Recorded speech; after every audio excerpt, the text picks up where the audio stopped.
Hi everyone. I'm getting set up right now. I'll be there in a second. Thank you. Thank you, Paprika. Thanks for the raid. Um, Also, thank you for the subscription, Wime. I'm not sure. Alerts are not working right now. I'm sorry. It's okay. I need to promote the stream and stuff. I'm gonna put some music on in the meantime.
Hi everyone.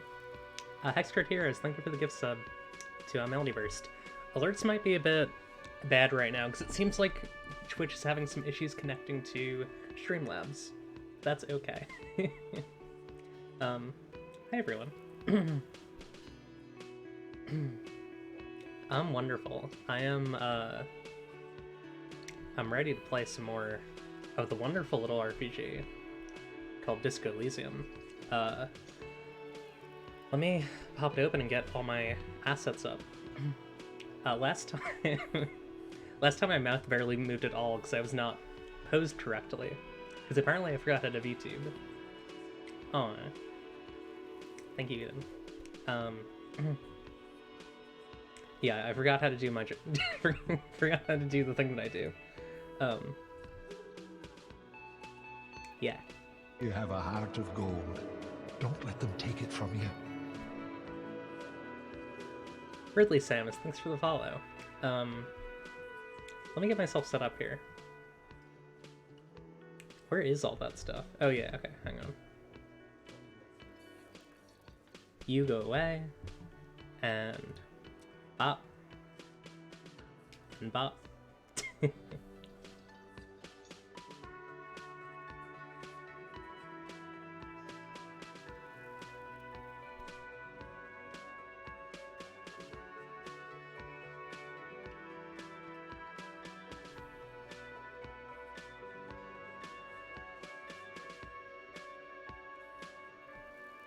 Yeah, that's it, okay. LVT bun.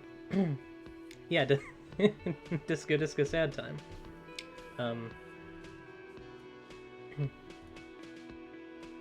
Honestly, a good game to play today, because I wouldn't really say I'm in a bad mood. I'm just, I don't know, I had an interesting time earlier, and I feel like I gotta dwell on it a bit. And there's no better game, hang on, I'm actually gonna put this at just 30. There's no better game for dwelling in something than Disco Elysium, which is just all about dwelling in it. So yeah, we're gonna dwell on it a bit. Yeah, I don't know why I don't have it at 30 all the time, because my stream only runs at 30, because I don't play anything too intense. Yeah, I forgot everything. I forgot how to make a Krabby Patty. Detective. Hang on, is that my best Kim that I can do without doing a really offensive accent? No, Detective. You need to... you need to remember how to make the Krabby Patty secret formula before you can do anything else. Get your shit together, Lieutenant. Yeah, not buttery enough for me. Yeah, so we did the karaoke thing yesterday, but I want to do it, or the other day, Friday. But I want to do it when we're fully equipped. Not fully equipped, but when it's late. I did give us a point of authority because we had to level up. I did it off stream. I'm not sure what we picked the last time, but I wound up picking authority this time. So that's cool. That'll get us a little bit closer to, you know, talking to our friends over in the booth. Because, Mr. Hardy is not fond of me. He's not intimidated. Let me tell you, I'll tell you that. Okay. So what are we up to? Scab leader, bad tattoos. Ah, yes, he's one of the mercenaries who, he's a quote-unquote scav leader, but he's actually an actor. Which makes sense.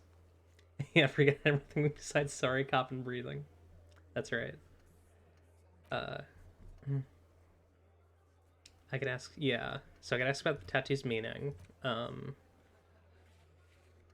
Right, we need to look at that body again. We should do that. We gotta talk to Evrart. We need to talk to the cook about the special borscht. We're just curious about it, I guess. I feel like my eyes are a bit more loopy than usual. It's okay. That's fine. I don't know what... I think something might have changed about the way that per work stuff. Prove your authority types hardy. That's gonna take a while. Maybe we can learn about the borscht. That might actually help. Find one armor piece. More about the victim's tattoos. Getting the hand. I don't really care about that. Oh, you know, we should have the info on the victim's armor. We should grab that. Yeah, I gotta see if I find the cryptozoologist over on the west side. I want to get into Whirling and Rag's secret passages. We put clothes in the trash. We gotta figure that out. May take a while, so that means probably not today. Oh yeah, after the I can probably talk to Kim about the pissing competition now. I'm curious about that. Yeah, we know some of the armor is probably probably that the one with the swords kids probably have one of the pieces of the armor. Oh no, they're not like crypto fascist zoologists. They're cryptozoologists in the sense that they look for like cryptids. No, no, and they're not crypto either. They're not crypto fascist or cryptocurrency. Keep searching for the collar. Okay. Oh right, we actually don't have the collar because Sylvie's not the collar. Okay. I make a living.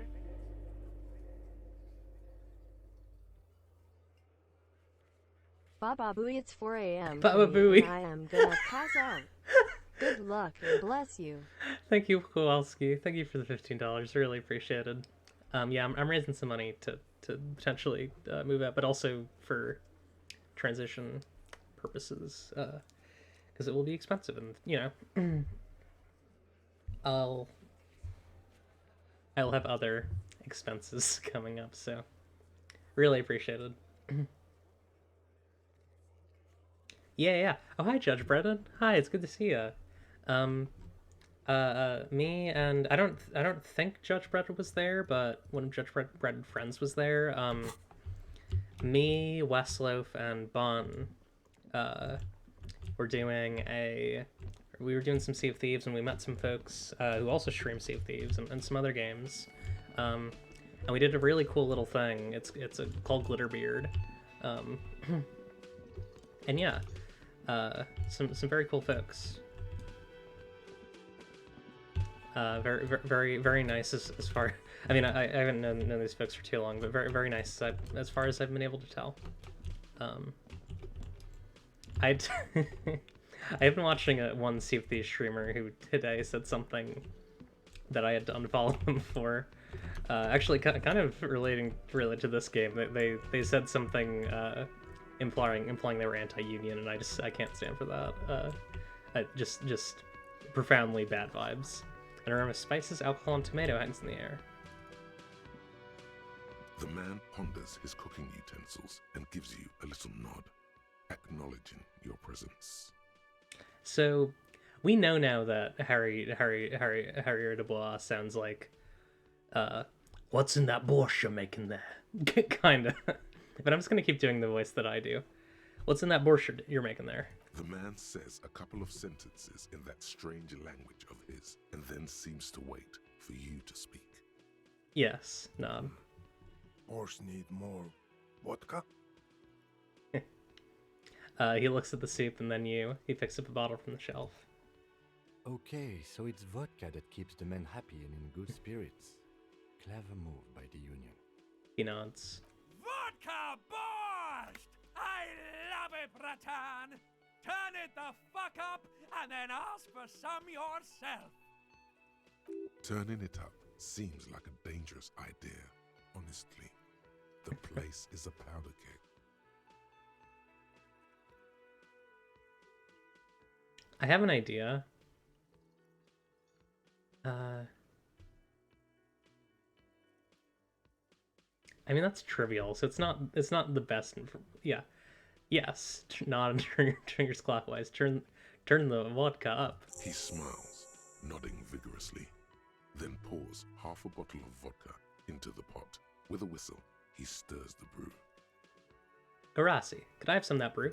He smiles and nods enthusiastically, and, chattering away in his language, ladles Turn some up. brew into a small thermal cup, then hands it to you.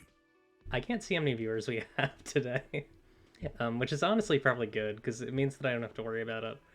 Leo said you're friends with Manana, is that true? The mention of Manana gets his attention. He smiles and delivers a whole slew of unfamiliar words and lively gestures. Then he falls silent again. They're friends. I don't have anything to say. Just L, stay masculine. I don't know why I keep saying that, but you know what? It's fine. He's allowed to be weird. All right, here's my idea. It's you again. What is it? Well, he's not calling me a clown anymore, so that's good. Oh, I can't give him. I was gonna try and give him the borscht. You know who might take the borscht though? The little guy. You know, the birthday boy, the little guy it's his birthday. It's just a drink. It's a delicious meal. I'm guessing I can pop it and probably get some sort of benefit. Let's see. But yeah, my actual thought is to give it to someone and see if I can, you know, get some information, because that's more valuable than anything in this game. Wait, did I level up? I could probably grab another.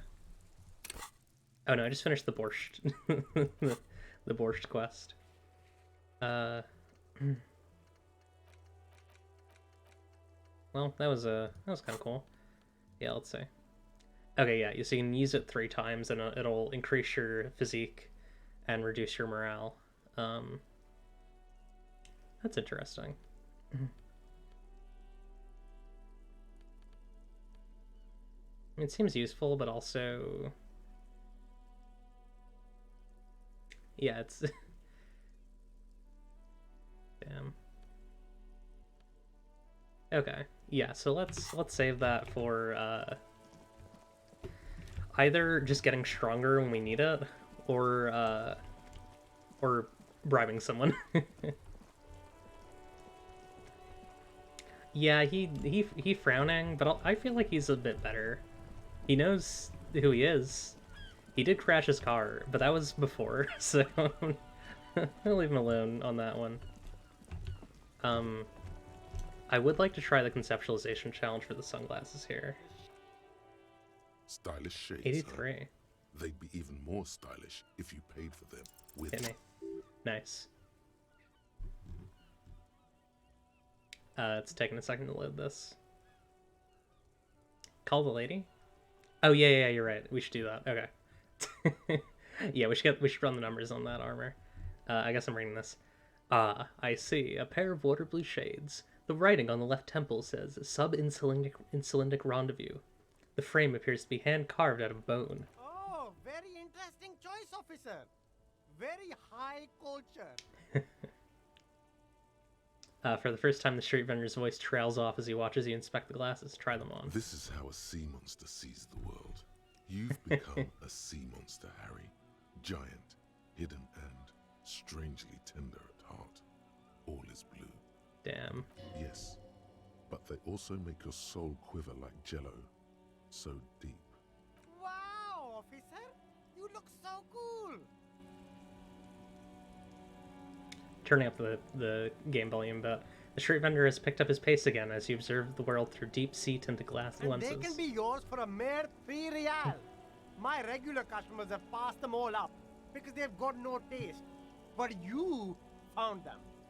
Kim, what about these? The lieutenant tilts his head and steps back, eyes narrowed in a thorough examination. It's a case to him. Yes, all is blue, including love. Weirdly, Love is Blue, I believe, is a Bayonetta reference, because my friend who came up with that name is a big Bayonetta fan, and that's the name of the like default blue guns that she has on her feet, on her heels. You look like a musician. Like a blind musician.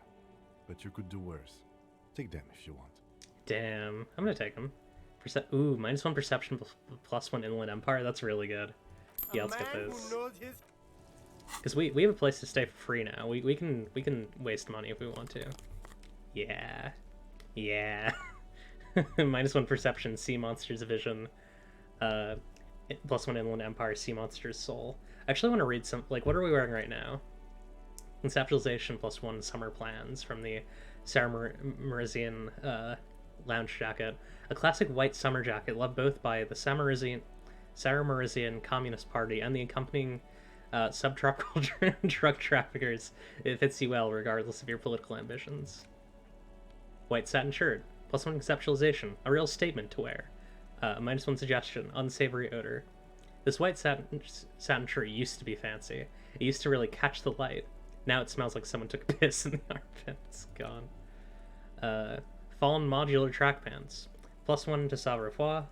Spacious crotch / liquid fit. +1 physical instrument. Performance unlimited. Entry-level fallen modular track pants meant to get the urban athlete started down the fallen path.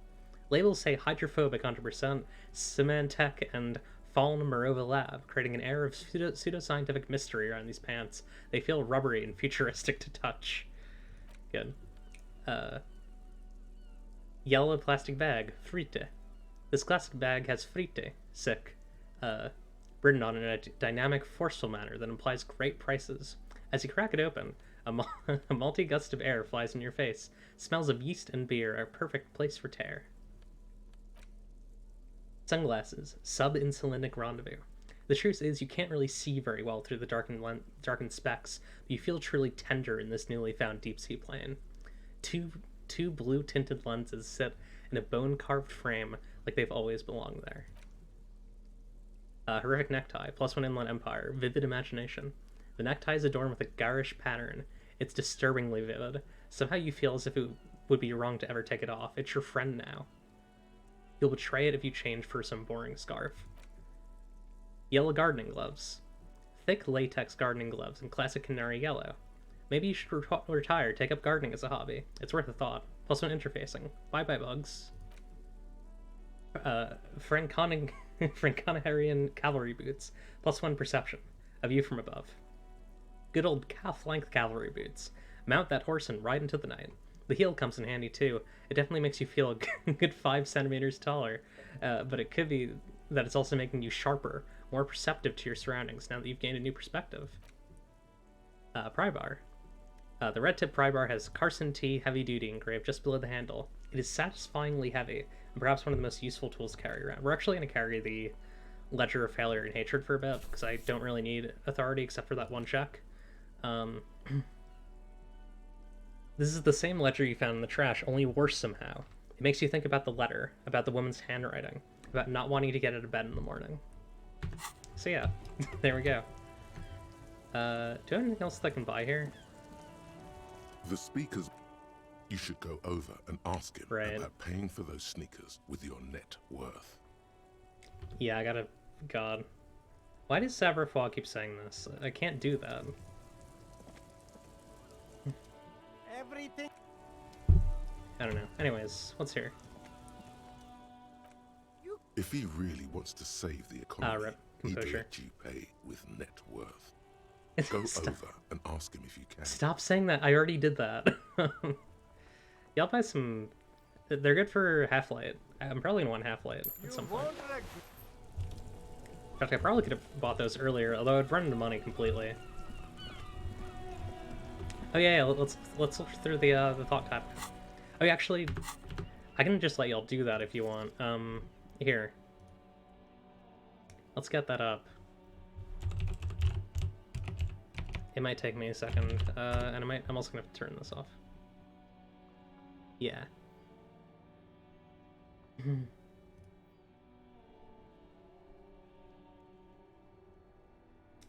Extensions. You know, this might have been on while I was streaming. Oh no, because I've only streamed Disco. Okay. I just need to get this set up. Go back. Oh boy. Come on. Okay.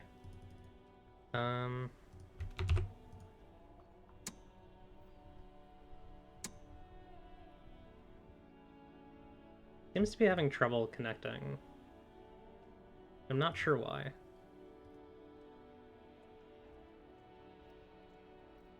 Let me try resetting it.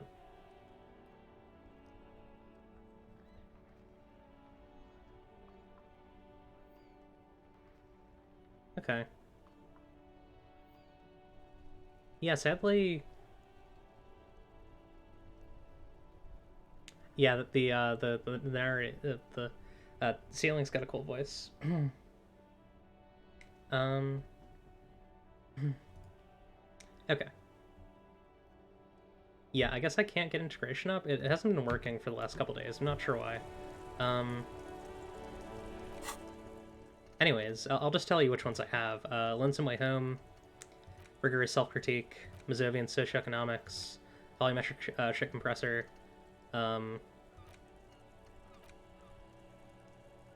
what else? Actual Art Degree, and The Bow Collector.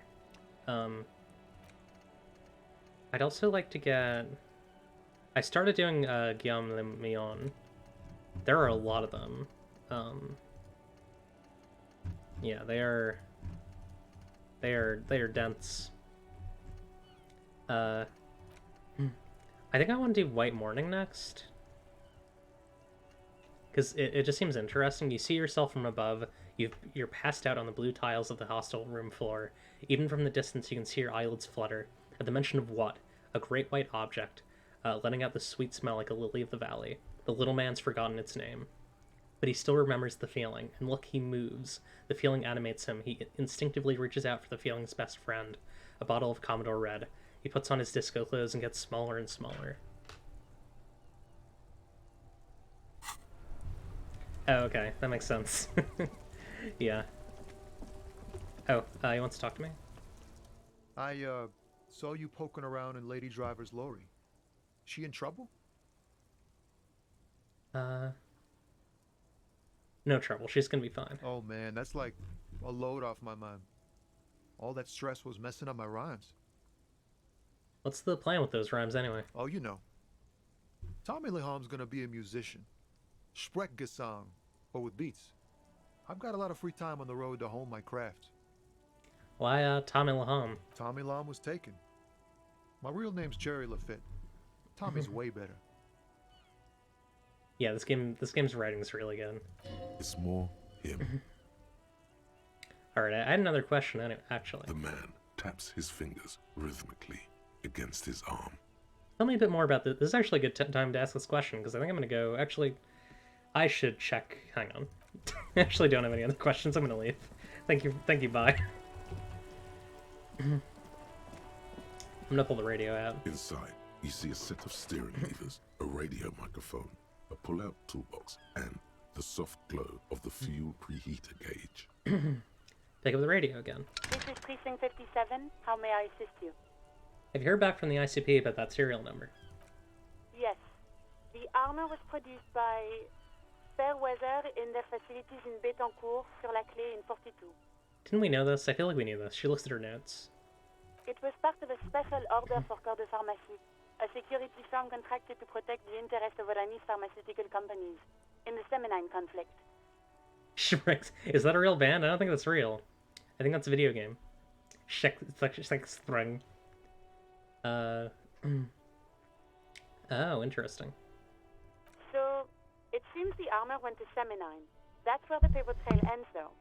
Even the firm has proven difficult to track. Corps de Pharmacie has been renamed several times over in the years since the armor was issued. So, untrackable PMC armor. Like more? Oh, okay, that's cool. I'm guessing one of its names is Cornell. Yes, that is the most recent name the ICP has been able to connect to the CDP. And the one before it was Downwell. I also have one called Sediment, but I think that might be a different contractor. No, they work called Sediment. And Somatosensor, it seems. All that during the last 9 years. Armor like this isn't mass-produced. It would have probably been fitted. Perhaps there's a record of who signed for this particular suit of armor. Okay. That's really cool. Nice, yeah. Operatic singing, but also talking. That sounds sick, honestly. Um, yeah. Yeah, that is a good point. Like, this armor was presumably made for this person, which means this person probably fought in the, what was the war? The Seminian conflict. Because it was made a couple of years ago, right? It's like 50-something now. That was made in 42. A suit of armor like this would have been customized to fit the wearer. There must have been a record for the person whom it was issued. Yes, but the ICP tends to be reluctant to share private sector records. I could try to talk them into it, though. This is a fun challenge for her, an opportunity to contribute beyond doing her job by rote. She'll gladly put in the extra effort for Team RCM. Yeah, please do try. It's imperative that we learn whose armor that was. Sure. Call back tomorrow. Hopefully I will have more information for you then. Done with the radio for now. 57th, over and out. In the cabin, you see a set of stairs. Alright, we're good. I want to ask him about the, hissing contest. Yes? I want to talk about you. What about me? No. Good. Let's change the subject. Okay.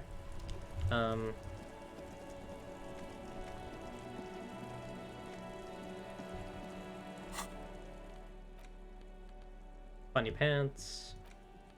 Itchy pants. These pants make you angry. Good lord, these pants are uncomfortable. Punch someone in the face. They're striped and calf length. Too tight around the thighs. Too loose around the waist. The worst case scenario. Composure, -1. Bees in your pants. Savoir-faire, -1. Really uncomfortable. Half-light +2. Itch rage. That's really fun. Alright. I want to go see if we can... Because I want to go see if we can talk to the guy who mentioned the borscht. That might be a dead end, but also, like... We can also talk to Everard when we get there. I don't know if I want to talk to Everard yet. So I feel like I'm getting a lot of really good information, and I feel like telling him that I opened the door will kind of just put us a step back.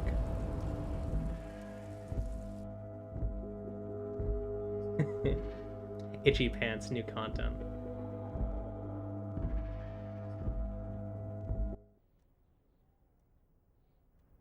Yeah. Insane clown posse. I always forget what it actually stands for. I know it stands for something. Though honestly, they probably stand for very little because they're cops.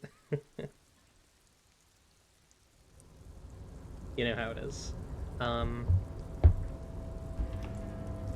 Itchy DLC. That's right. Oh wait, did I miss something? Oh. That's all the way down there. I'll have to go back. Oh. All around you, great machines and quiescence.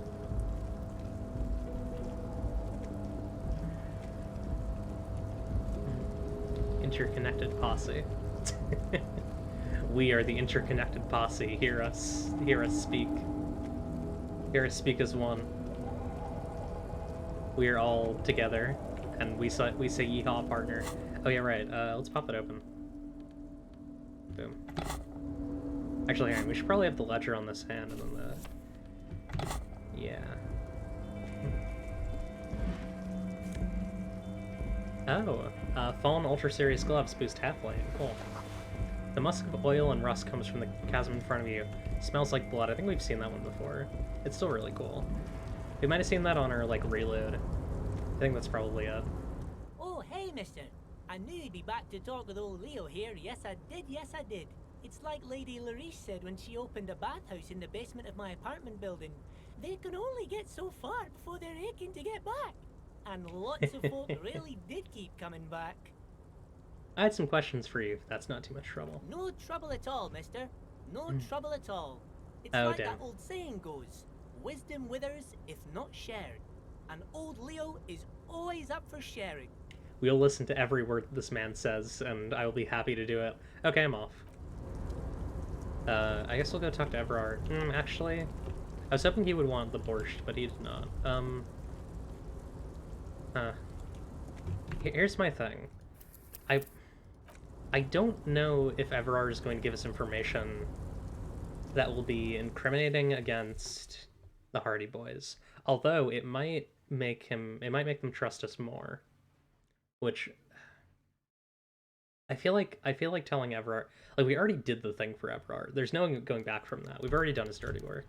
I think we might need to just tell him that we did it, and get our reward. Mr. Dubois, every worker. He leans toward you, waiting for you to complete a sentence. Some of these are really funny. I remember the board is what he wants you to say. Is a living god is very funny. It's an organ of the great state organism of war. Also looks just like me, for himself. I'll just say the thing that he wants me to say. A member of the board. That's right, Mr. Dubois. I see the socialist democratic fervor now burns in your heart too. How can I help you today? I don't know if I don't really like this guy. I opened the door you asked me. Can we discuss the murder now? I'm very glad to hear that, Harry. Go level up. One question. You didn't actually happen to stumble in and see what's inside the apartment, did you? There is no way to sway this man in any direction. He is unsuggestible and unswayable. Just tell the truth. The deal... Wait, no, this is a lie. I went inside. It's fine. The deal wasn't for me to go inside, so I didn't. Oh, maybe I didn't actually go inside. Because this is a different save. Yeah, that's right. You're right, Harry. You only had to unlock the door, which you did. So we're all good here. Now let's get down to brass tacks. It's time for men like me and you to figure out who's killed who and why. Real police work is going to start happening now. I promise you, Harry, this is going to be good. He pretends to roll up his sleeves, which I think is very telling about his intentions here. International collaboration, please, which I'm guessing is a collaboration with the Moral Intern. Who suck, and we hate them. I've heard about a connection between the lynching and the strike. I'd like to hear what you know about it. By now, I'm sure you've figured out who the dead man was working for. The bad guys. Wild Pines. Sent to scare us. Another violent measure of the top hats against us flatcaps. Harry, this strike is the culmination of many, many mistakes made by the Wild Pines group. They tried to shut the strike down by sending in armed mercenaries. You mean our victim? A security contractor? Can you imagine that?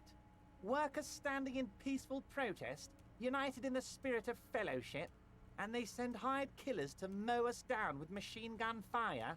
He nods gravely. He's right. I just don't think he's... I don't know. Because the issue is that, like... Yeah, I don't know. It's tricky. Like, the union here is... They're basically the police force here. And, like, that's good for some people. That's really not good for other people. Oh yeah, thanks Hexcrit again for the gift sub to Melody. Yeah, he's right. I just don't think he's right. I don't like him. I'm talking beasts. Hardened killers from proxy wars in Yisut, Semenine, Saramaritsa. You name it, they've done it. Raping, killing, burning villages, killing little children for the Senorita Pineapple Company, Harry. There's also there's definitely some racism going on here. Like, yeah, it's not good. It's not ideal. Everything they did there, they brought over here. They want to turn Revachol into a third world slum. Honestly, the only thing they didn't do is kill the village elephant. Go on. Now, I haven't personally witnessed the brutalities out there. I have the luxury of staying in my container, you see. If I need to go somewhere, they just move my container. Oh, interesting. Wait, they moved the container? Yes. I'm an old man, Harry. My legs aren't what they used to be. They lift my office with that big crane. It's actually very fun. You should try it. But enough about me and my fun container. The killers the company hired, I think there were 3 of them. all hardened commando types. Yeah. We know this already. His face turned serious. One of them got downright suicidal, getting drunk, violent, a little rapey. Even their own negotiator couldn't control him. That's your boy, the one who likes hanging out and trees. He shakes his head. It is kind of like Bon had mentioned, like, what if you were the person they're mentioning, which is very impossible because you were not here. But there are definitely some like there are some like you are both storied people who had a really bad couple of nights at Whirling in Rags, and did some really bad shit there. By negotiator, you mean Joyce? Harry, what you need to realize is, we dock workers are not pushovers. He says, ignoring the lieutenant. We got grit, Harry. This whole neighborhood does. Push us hard enough and we push back. And when we do, we push to kill. He raises his finger. Who exactly did the pushing? There's a militant wing inside the Union. A group of people whose duties don't involve manual labor, but peacekeeping in the neighborhood. Making sure everything runs smoothly. Yeah, so he's just admitting the Hardy Boys did it. They're like you guys. Idealistic people who want to make sure You have a bad heart things of don't gold. happen.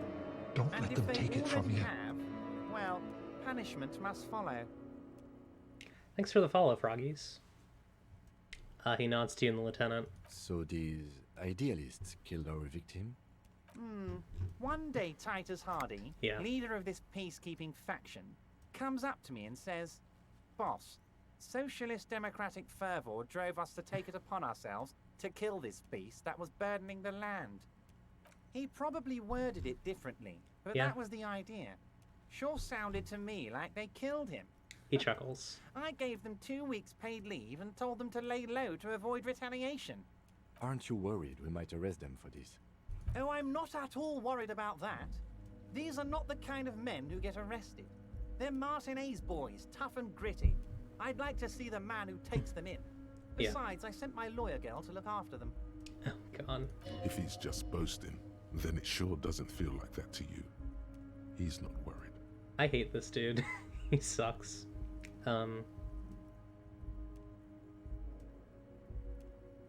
Yeah, that's the thing. Like, this dude's, he's basically just like like he says, like, oh yeah, no, I'm the, he's the boss. He's not just a union boss. He's the boss. Like, he's the,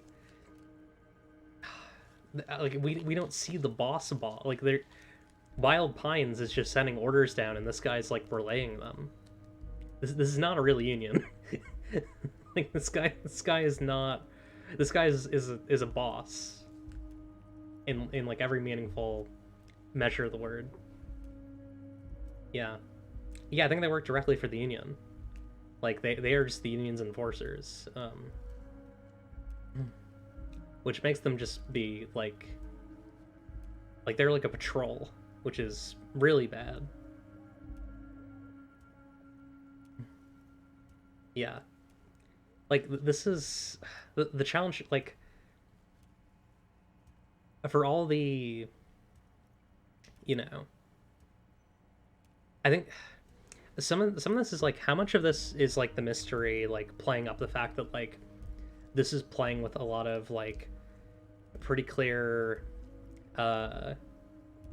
like signifiers of like there are some real vibes here, like the idea, like if you look at just like if you remove any understanding of class from this, what literally happened is the union and their like patrol are accusing a like big black man of like molesting a woman, and then that woman or that they lynched that man. Like, that's really bad. That's really, really bad. But also, like, there are clearly some dynamics here, but it feels like both the Hardy Boys and Evra are playing them up, for sure. But I can't tell how much like that is the narrative of the game, like playing with those themes and like trying to subvert your expectations, and how much of that is just like uncritical because I don't know how good this game is basically. I've heard it's very good. Yeah. This is also true. Everard did something to the other candidate to stay ahead, for sure. Like that is the implication. How do you know the mercenaries were hired by the shipping company? How do I know? I mean, I know this. Let me tell you about these people. That's their MO. It's what they do. Okay. He slams his fist on the desk. Last winter, some poor workers in Terminal E went on a little strike. The company sent in Sediment, a security contractor. The strike was over the workers' right to wear protective footwear, Harry. God. These guys turn up and start beating people. Tell you what, Harry, I wouldn't be surprised if we got the same mercenary company after a little rebranding. And I'm sure as hell not surprised to see an army of scabs under my gates. Oh? I might have just assumed because, Oh, right, you're right. He's not black. You're absolutely right. Sorry about that. No, yeah, you're 100% right there. They're from, I forgot what they're from. I've not quite gotten all the nationalities and sort of the ethnic mirrors they're supposed to have in the real world yet. Oranye. Oh yeah, that's white people. Yeah, for sure.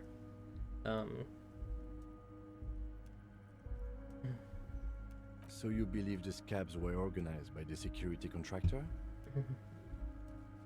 You said it. Hell, one of those guys looks big enough to take down that proverbial elephant. Boys like that don't just happen to show up during strikes. The name of the company is Cornell this time. It might have been Sediment before. Of course. You're always one step ahead of me, Harry. I'm no genius. I'm in this position because people like me. Should I tell him this?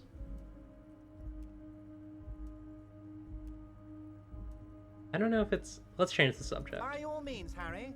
What's on your mind? You mentioned a lawyer girl. Oh, Liz is a bright one. I paid for that law degree myself, thinking it'll probably turn her all fancy. But hell, Harry, she came back a firebrand socialist. Sometimes she scares me with her zeal. Yeah, very likable face. Yeah, he is foreign, for sure. I believe there was one point where Martinez was described as, like, the whitest, poorest area of Revachol. And I feel like that's, like, a really important lens to look at it from. Oh, okay, they're Occidentals. Gotcha. Tell me about Titus Hardy and his crew. Oh, they are simply fine young men, all 7 of them. And the 8th, Exemplary who's a woman. union members, always working to advance their position in the local socialist democratic movement. Core members.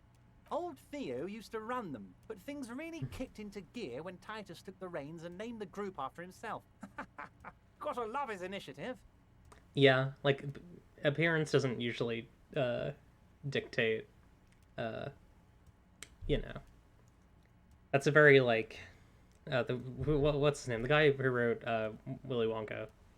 It's very, like, that concept of, like, if you're gonna turn to a witch if you think mean thoughts, he starts laughing. Interesting. Who's second in command? It's a pretty bad grin.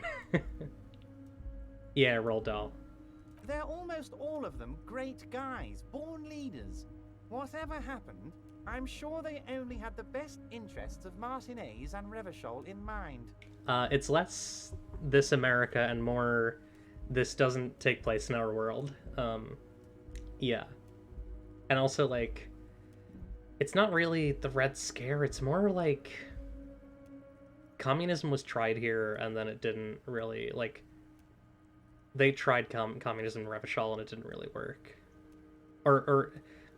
That's an interesting way of framing it. That's not right. So, basically, there was a revolution that destroyed the monarchy, and then the revolution like took power, and then the Moral Intern came in with their coalition forces, which is kind of like the UN almost, but like a bit more powerful, like just like this like massive sphere of like neoliberal influence, and they just like they crushed the revolution, and now power is like technically the Moral Intern has power here through the RCM, through the Revachol Citizens Militia, but really the Union has power in Martinez, which is where we are right now.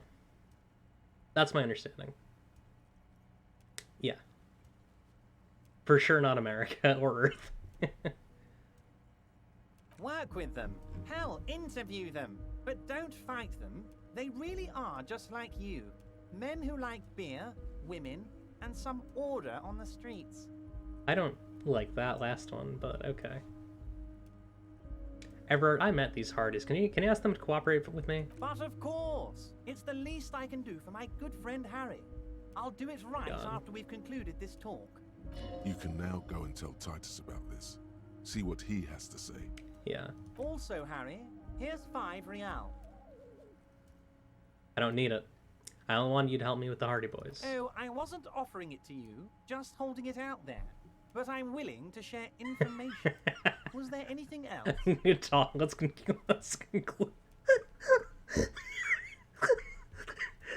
I wasn't offering it to you. I'm just holding it out there. This is 5 real. Here's my friend. This is here's $1,000. No, I was just holding it out to you. Good talk. Let's. Was it a good talk? I'm not sure we made much headway here. I was hoping we'd bust the case wide open. Heck, I even wanted to tell you what I really want to achieve with the strike. He leans back, suddenly worried. I don't know what happened, Harry. I wanted you to feel like Mr. Martinez. And of course, I also wanted you to find your gun. But it's like I can't completely trust you. Yet. Great sadness comes over him.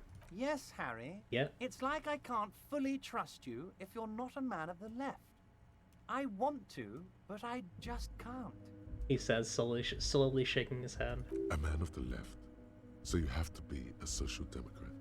He's been hurt too much in the past by men who aren't social democrats. What's that supposed to mean? I'm more left than you are. You're saying it, but I don't believe you. You know how it is, company snitches, agent provocateurs everywhere.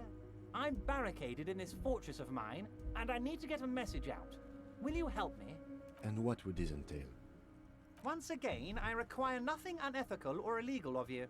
You just need to get 2 little signatures on this piece of paper, and then mail it to my accountant in La Delta.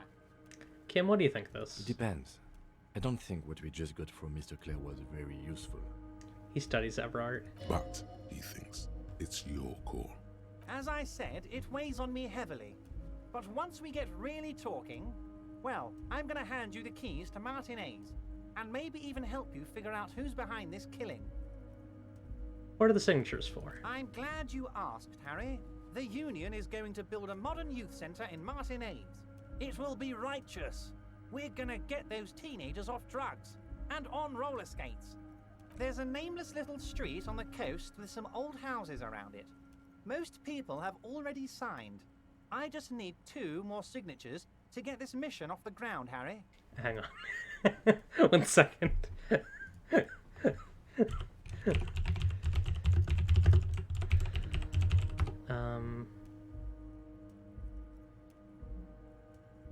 Trying to find.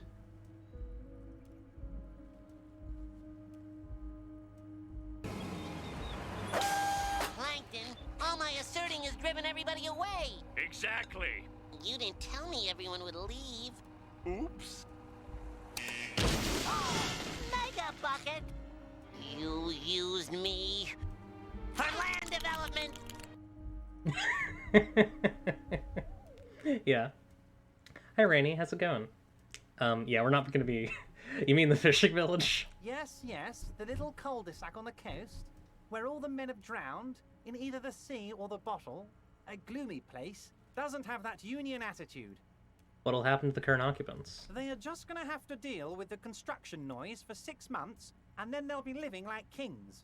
Right next to a fancy new youth centre, designed by the best architects from Stella Marie. Not only does this feel like I'm doing his dirty work, this also feels doomed to fail. So, no, I'm not going to do this. Perfectly acceptable.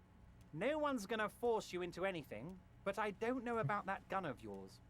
You see, I'm a vengeful man, Harry. Part of how I got where I am is that, well, I can be quite nasty sometimes. But the good news is, the moment you change your mind and want to look into this matter, just tell me, and we'll be buddies again. He smiles pleasantly. The lieutenant's eyes meet yours, and he shrugs. Okay, fine.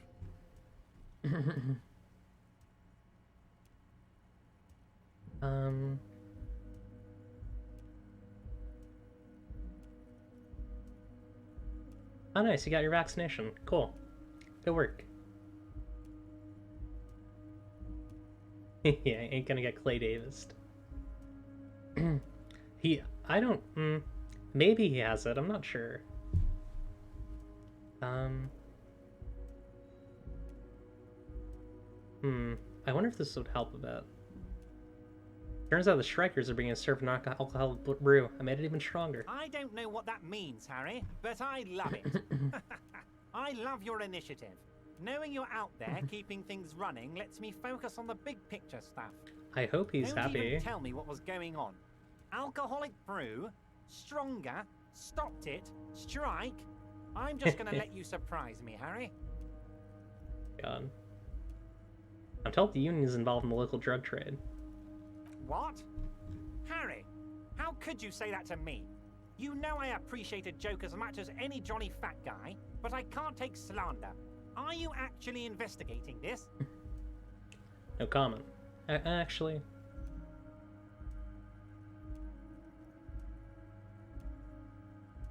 I am. You've hurt me, Harry. Me, a friend. God. But you know what? He perks up. I knew he was trying to lead me. The man rubs his temple and closes his eyes in pain. He perks up. I trust you, like I trust all my friends. And I know you'll never talk to me about this again, because you don't want to wound me. So do what you want, and let's change the subject. Thank you for your understanding. We will continue to do what we must. That didn't really help. Lieutenant looks him in the eye. You too, Lieutenant. You know, I like you, but you never were my favorite. I'm a Harry guy. I'm Team Harry. Sadly, I don't think there are many guns in this world, because it's more European.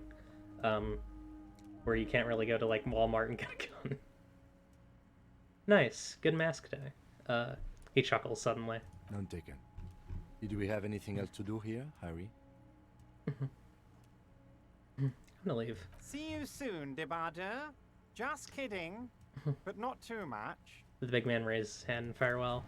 If we need to, we'll go back and talk to him about this, but I don't really want to redevelop that land. That feels really, really bad. I really don't want to do that. I can get more empathy. Let's get an empathy point. Actually, yeah, I'm maxed out on conceptualization. Let's get more empathy. I like having empathy. I feel like it helps me understand people, which I guess is what you do with it, but it's good. Can I fast travel? I kind of just want to go back to the Hardy Boys. Like, shouldn't I just be able to, like... I know there's a fast travel system in this game. At least I think there is. I guess not. Maybe only when you're outside? Or at least the game implied that there was. There's like a quick travel point unlocked. Basically a Hotline Miami clone. Yeah. When you get your second gun. Maxed out on sexualization, that's right. No, sorry, maxed out on conceptualization. Yeah, you dual wield like that man from Borderland. I should play. I kind of want to play Borderlands 2 again, just to play as that build, because it seems fun to have two guns. I did that my first playthrough, and I never really did it again. Also, I feel like I would have to cringe at the writing over and over again. Because the writing in that game is cringe. And fail for the most part. Wait, don't tell Marcy I said that. Wait. Yeah, brutally cutting a swath through. I'm gonna kill Kuno. Actually, I think you can kill Kuno, and I think it's a bad end. I'm pretty sure killing Kuno ends the game. Because you get like a newspaper clip that's like, local cop kills child in Martinez. Gage is fun, yeah. Agreed. Yeah, I'm really like beady-eyed. I don't know why. Maybe I'm just more awake than I've been in a bit. I don't know.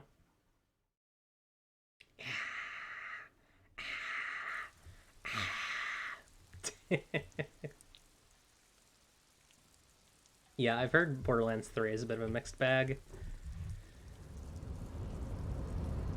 was also made in like the worst possible situation. Not saying that Borderlands 2 is probably made in a more good situation, but you know what I mean. Yeah, just all bad. Bag of bad. That's true. Me and Bonner and Sapphic. That's right. Yeah, we do stand Sapphic couples though. That's right.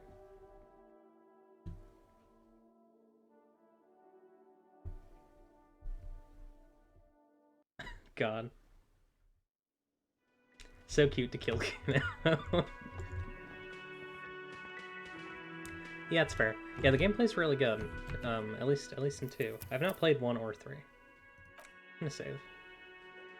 We're on day 3. I don't think I think like a couple things open up during the days, but I don't think that you like lose the ability to do things. It's you again. What is it? Let's see. This time we should be able to do it. Alright, I need to take my thing off. Me and Everett talked. He promised you'd cooperate. Oh, so you went and talked to my mom, and now she's making me play with you. Is that it? Lola? He spits. And what's gonna happen if we don't? You're gonna go and tell on us? Very mature, guys. Everett sent word, right? Yeah, I heard him. Now, fuck do you think I'm doing here? You'd have your ass handed to you if it wasn't for the boss man's word. Let me state this very clearly, capo. Hello, officer. I'm Titus Hardy, and these are my boys, Hardy boys. How may we assist you? Okay, so now I gotta put things that'll make me have higher authority on, or at least what I have. First of all, take off the ledger because that drops me -2, which is not good. I don't think I have anything that'll boost authority, but I might be able to raise it a little bit. That's minus authority. Yeah, I don't think I have any plus authority, sadly. Rip. Okay. Let's see. Honorable One, you have accumulated a substantial amount of honor points on your life path. You are a man most virtuous. Wait, there were honor points? Of course there were honor points. Did you think no one was paying attention to all of your honorable deeds, Honorable One? I only try my best, and this ain't any of us can do. Oh, the modesty on this one. Another 10 honor points for you, sir. You are on the fast track to becoming one of the rarest, most revered of all police officers, an honor cop. Isn't honor sort of an archaic concept? Living in the name of virtue and doing noble deeds while expecting nothing in return is not archaic. How can you even think that? Selflessness forms the basis for the warrior code, an ageless code, as fit for nomadic Ilmaran tribes traversing the vast red plateau in Provincia Gordi, as it is for your neighborhood postman. Sounds rather arrogant, a secretive self-regard. No, no, no. You see, you're putting the needs of others above yours. You get nothing in return, not even praise. You always get the short, noble end of the stick. Don't think about it too much. Just say it. Are you ready to get knee-deep in honor? I don't want this. I don't really care about honor at all. Ah. You continue to display such humility. This is to be admired. Refusing praise for your personal integrity is most honorable indeed. You'll have to get changed from a diner table. Yeah, or diner people. No, you're not a sniveling shithill chasing imaginary karma coupons. Not for this, nor the afterlife. Fuck this honor shit. You're not hearing me. I'm not some creepy honor lover, period. Most dishonorable are those who have known honor, carried honor in their hearts, and then disowned honor. They are the honor fallen. I'm getting owned. I'm apparently honor fallen. You brought much shame on your family today. Your name will forever be tarnished by this most shameful of deeds. Be forever banished, shameful one. Damn. I'm banished from honor. My brain is assigning me banished from honor forever. Honor fallen. Yeah, getting owned by my mental illness. Harry keeps getting owned by his mental illness. It's really sad. Okay, let's try this. We'll see if we can do it. I'll see what the number is. What is it? Let's see. 83. I might reroll this if we don't get it because it's really high. As you look around this room full of sweaty men, swearing, drinking, spitting out tobacco, does this look familiar? Where have I seen this before? You believe the place was called Precinct 41. It was also filled with, almost exclusively, men, sitting on desks, talking shit and wasting time. Yeah. Yeah, mental illness is really just a series of 6. I feel that so hard. Jesus Christ, Eden. You're right. Getting dunked on by your frontal lobe. I get it, Titus. You guys really are the authority around here. You must be. You're just like real cops, drinking beer and sitting around with your dicks in your hand. You got a problem with beer now? He leans in. Not quite there yet. Push on.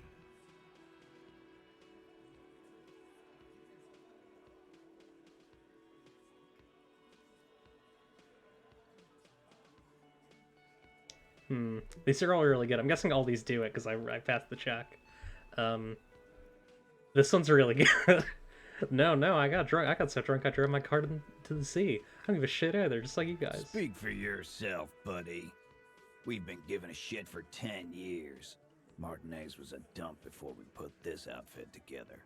He puts the beer down. They don't know, man. They weren't here. We had 3 shootings a week, kids dead, fucking graffito everywhere. You cops haven't shown up since the 30s. Congratulations on the graffiti removal. All I see is you sitting around talking about Monica's titties while there's a rape victim. He turns to Titus. So what? What do you want from me? We took care of that fuck. He picks the beer back up. Don't let him drink that. One more push. Quick. Ooh. Just don't antagonize him. You have this already. It's not about who did it. It's about the victim. She needs help. Titus? He looks at her. She stops mid-sentence. That's it. You got him. He's going to give it up, but on his terms. You want to help her, cop? Fine. I'm gonna let you help her, but you treat her with respect. If you don't, if you question her, harass her, a freight train of pain, buddy. Titus taps his chin with his fist. What is her name? Lieutenant takes out his notes. Glacia. I'm on due. She's staying here at the Whirling in Rags. Oh, a yeah. real pretty silvery jumpsuit, blonde. That's Amonju with an O-U. Titus adjusts his cap. Shit. The girl upstairs? That can't be her. She knows you drank so hard you forgot you were a cop.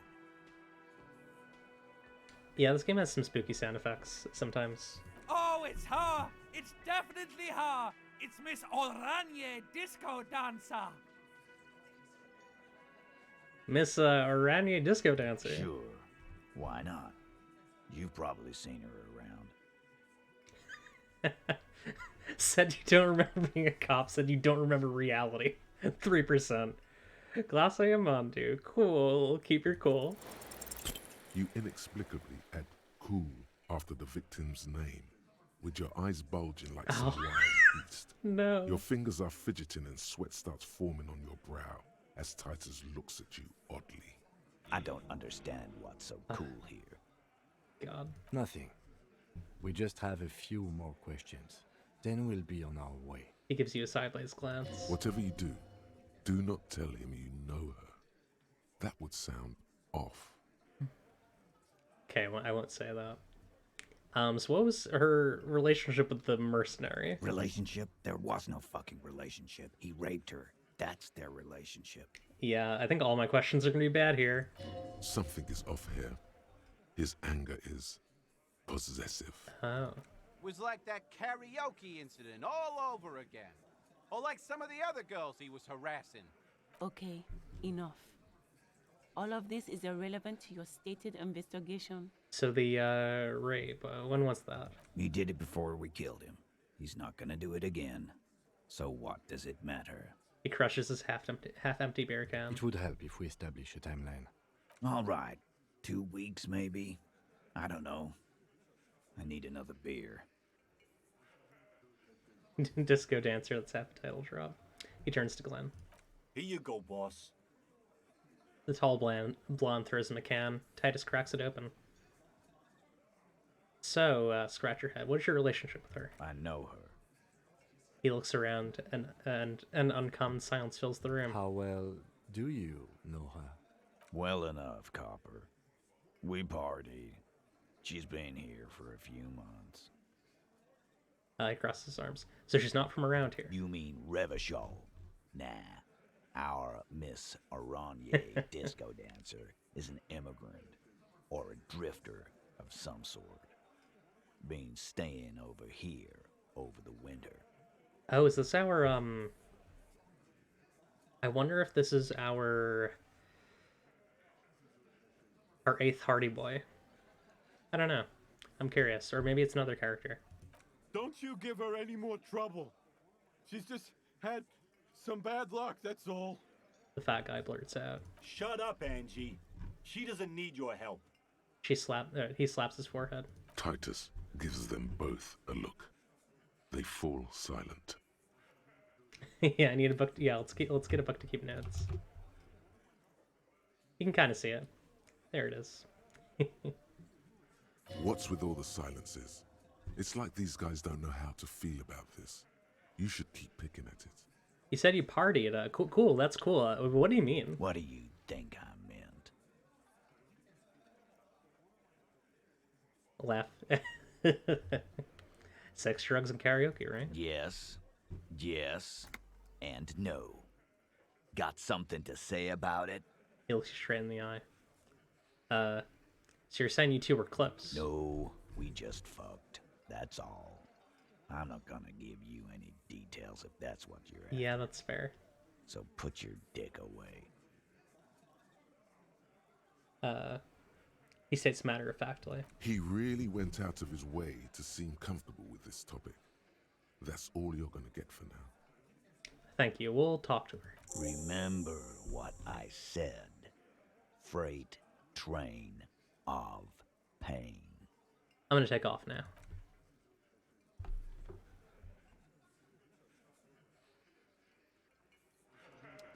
That was interesting. Alright, let's talk to Kim. Officer, what was that? You mean the sweating and the fidgeting when he mentioned her name? Yes. And the sort of quivering gel thing with the eye, pointer twitching eye. Yes. I think I know that one. The victim? Is there something I should know before we talk to her? She knows I didn't remember being a cop. Okay, that's manageable. I met her in the hallway after I woke up. Understood. You were not in good shape on Monday. That's it. This is unprofessional. Not sharing information with me is unprofessional. He repeats. His opinion of you has lowered considerably. Rip. When did I have the opportunity? I mean, I would have to say it to Hardy. I was not doing that. That would have been very weird.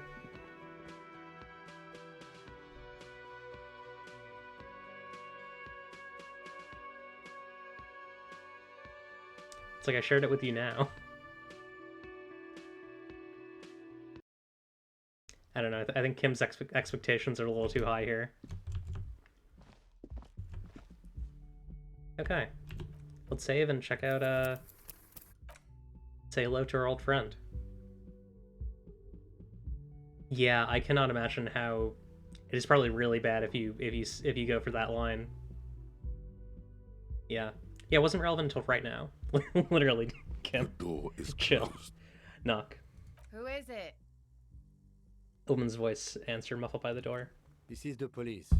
Can we come in? Come on up. The door is open. I'm drying my hair. She shouts.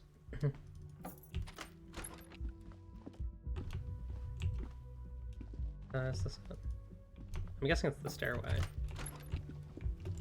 Yeah, this is. Let's leave her things alone. And we'll take a look. Hotel bill calculations. Looks like she's had an extended stay. There's one here. Piles of dirty clothes. A woman's. This room has sad all over it. Reminds you of your own. You see the yard below. The corpse is no longer there. This medicine cabinet is full of wares. That's not my business. Let's... I'm... Maybe we can... Then again, it kind of is, right? I don't know.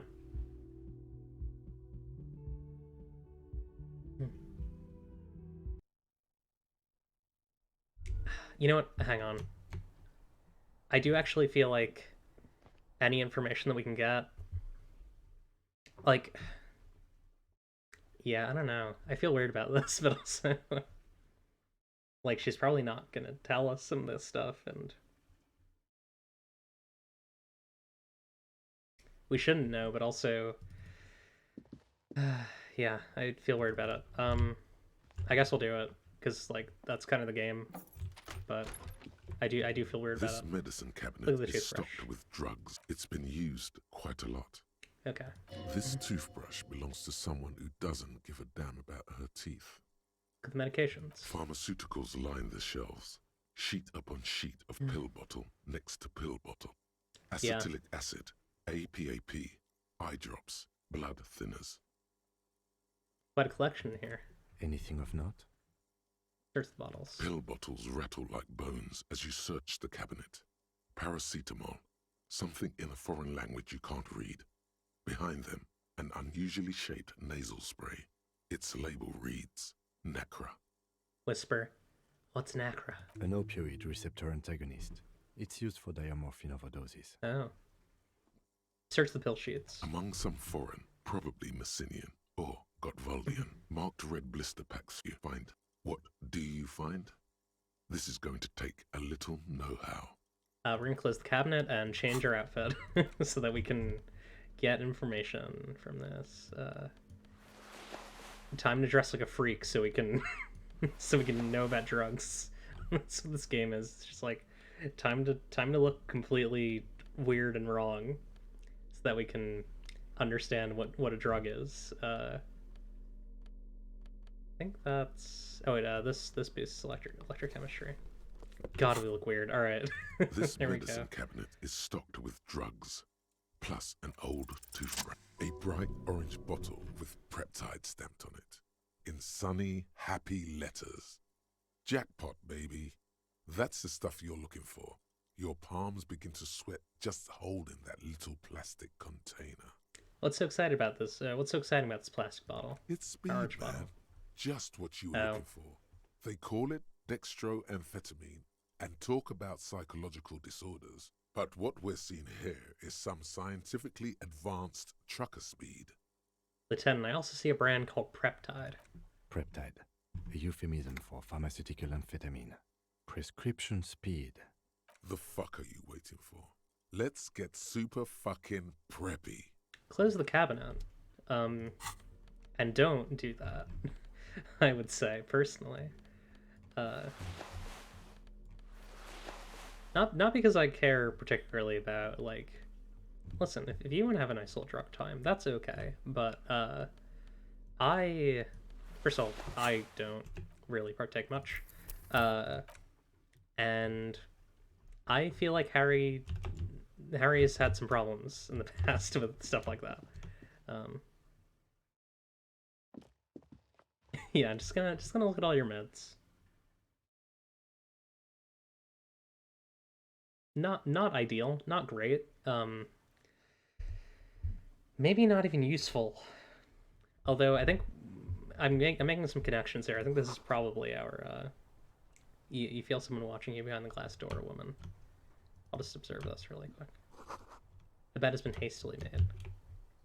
Makes sense. Alright. Ah, yes, because it's still in the building. I don't know. Or just took them. Yeah. I don't really want to. Maybe eventually I'll do an electrochemistry run, probably on my own. Probably only going to stream this once, because I feel like it's more interesting if it's kind of a surprise. But yeah. Smell of cigarette smoke in the air. Asher menthol. Cold coffee and an ashtray looks like a hedgehog. Here she is. Welcome to the roof. I'll have this now. Miss around Hey Disco Dancer. The young woman has a cigarette in one hand and a cup of coffee in the other. Below her silvery jumpsuit, an athletic young body, built, long, and lean. Okay, you freak. I'm sorry for the mess down there. The cleaning lady hasn't come by in days. I'm beginning to wonder if she ever will. Nice view you got up here. It's much nicer now. Her eyes wander north toward the yard. Where the dead body used to hang, clearly visible from the roof, but no longer. Thank you for that, officers. Truly. There is something in her light brown eyes, a sadness, when she thinks about the death of that man. You mentioned a cleaning lady. I think I need one. Proceed. Oh, yes. Legends of room number 1 have made their way around the building. They say a portal to hell has opened in there.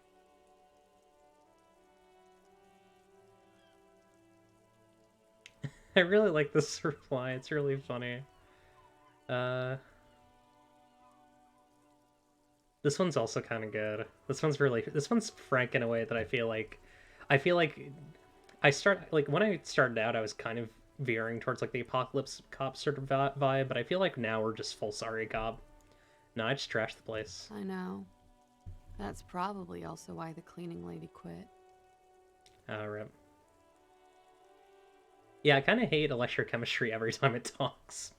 It's a wild one. She smiles with her eyebrows. I am Kim Kitsuragi. I am a detective from Precinct 57. I see you've already met my colleague. The lieutenant steps in. This does not come as good news to him. Yeah. Have I ever? Have you grown accustomed to your role as a police officer? I have very little idea of what I'm doing. You're doing just fine. After all, your path has led you back to me. Miss, we are investigating the murder of the man down there. The people who put him there have asked us to talk to you. He looks down at the yard. Huh. I see. She takes a pensive drag of her menthol cigarette. Be careful. Ask something else first. When you go there, use words like, I hear you have been through something difficult. Nice room we got here. Yeah. It's pretty deluxe. No one likes to talk about their dirty laundry, and their empty bottles. Maybe if you phrase it emotionally.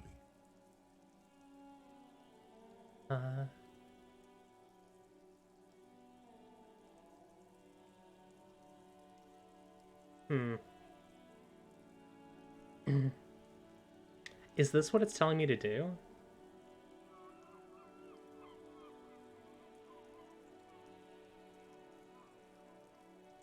Yeah, I'll try it. I mean, it's a medium success. I feel like that's probably pretty good. Look around. Hate to say it, but you got sad all over the place. Yeah. I've contaminated it pretty bad. She draws out the vial. Is that why you're out here? The contamination spreads from room to room. First, I escaped upstairs. The sad got that too. Then I found the handle for the summer door.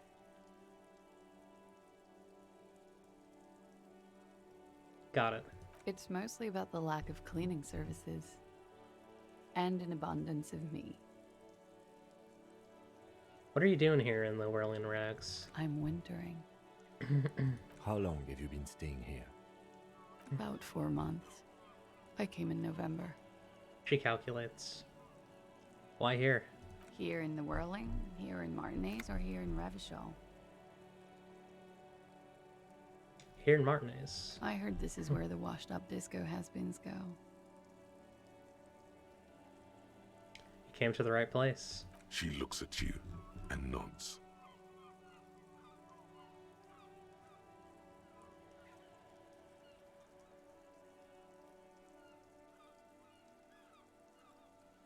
I feel like I should ask about this. I know it's not necessarily nice, but you have quite the collection of... I mean, I already looked through it. You have quite the collection of prescription drugs down there. Thank you. I've put a lot of time and effort into it. She says without any discernible irony.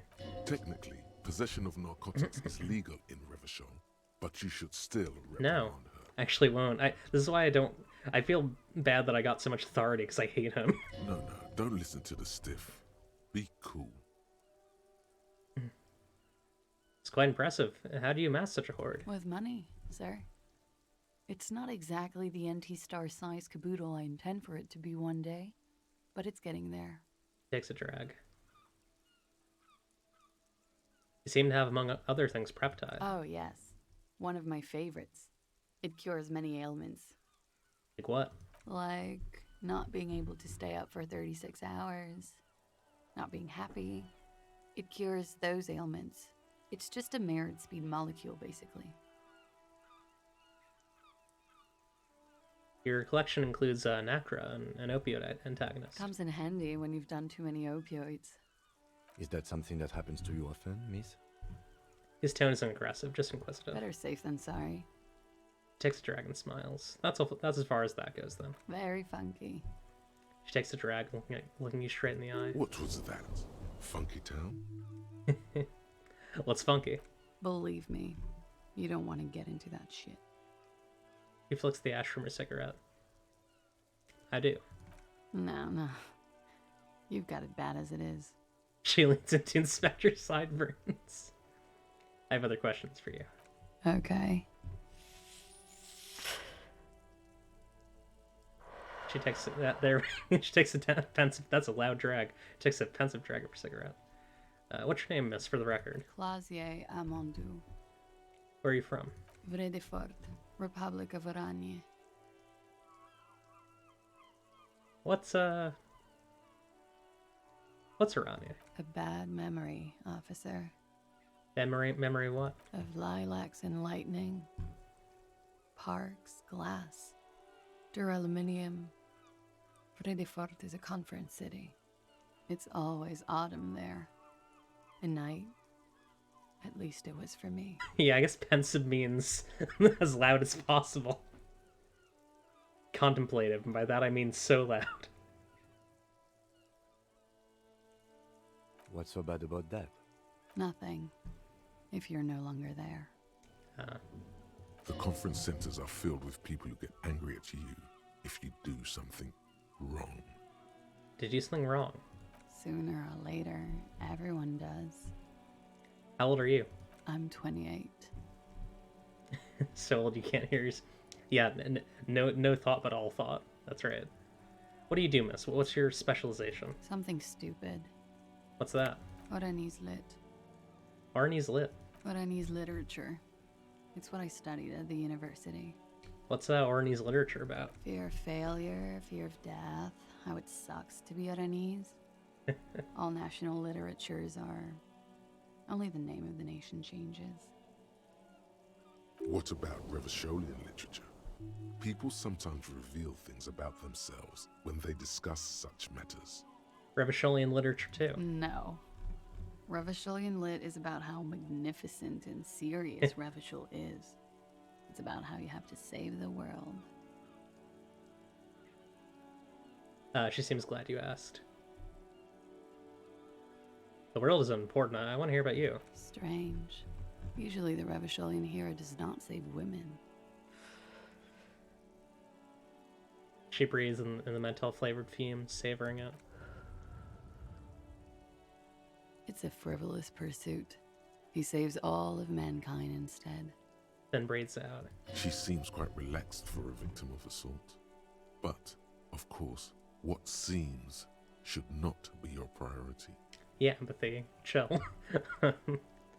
Arnie's lit. What do you do with it? Nothing. I do nothing with it. Cool. It's not very cool, but what can you do? Thank you. This is gross. Thank you. That's it for the record. The record? So official. They tell us you've been through something difficult. Something difficult? I've been through at least half a dozen difficult things. Which one do you mean? Being raped? It's a bit early in the morning for rape. She sounds positively buoyant, vivacious, totally unbothered.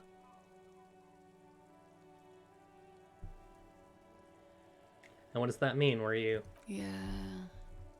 I'm gonna go with not raped. I can't say that stuff about him. She draws the word out. Tell them it's not my style. They'll have to, you know, if they want to jazz up the charges, they'll have to get someone more, rapeable. She searches for the word and shrugs. Are you saying that you were asked to tell us you were assaulted? Not explicitly, but I understood what they meant. It wouldn't hurt to spice things up a bit. Some assault and battery. Sexual assault, maybe. It was clear the latter would be spicier. Interesting.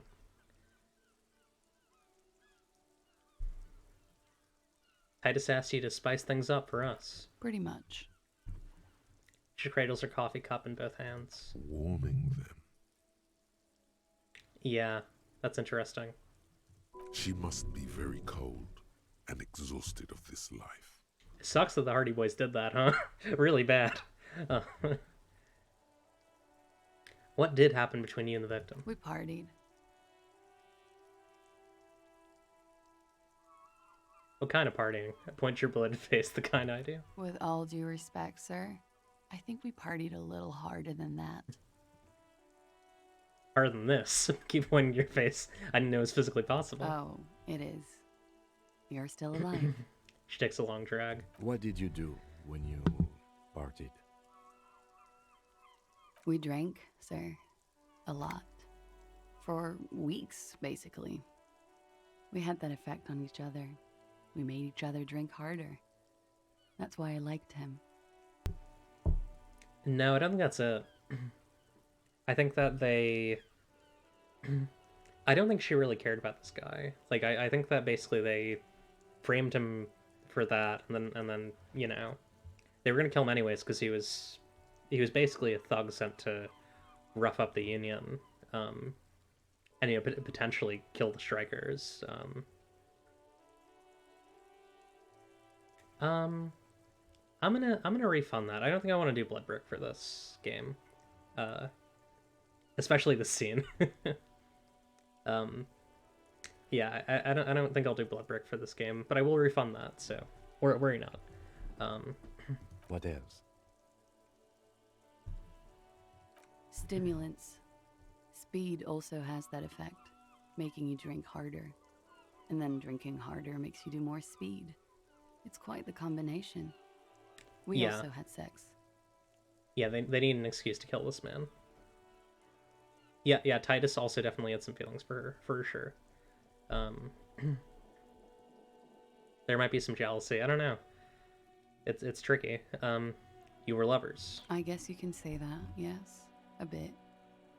Lovers is such an emotional word. But there was something there. We did enough drugs for there to be. How did you two meet? Lieutenant's voice is quiet, calm. Downstairs, at the bar. He was on some sort of assignment. A military man, as you probably know. Had a cool, scary scar. She appears aloof, but that scar part, the scary, is stressed and drawn out. What's that about? Apprehension? Hey, Snoozy, how's it going? With longing. She misses him. Yeah. When was this? A month ago? Something like that. Must have been hard for you. Went to the yard, seeing him there. Oh, yes. I've had a great view. From the roof, out of the bathroom window, in my dreams. She says bitterly. A bitter cringe. It hurts. You look to the lieutenant. You called us, the RCM. Oh, gone. Yes. Oh, she was the caller. Ooh. Oh, boy. Ooh.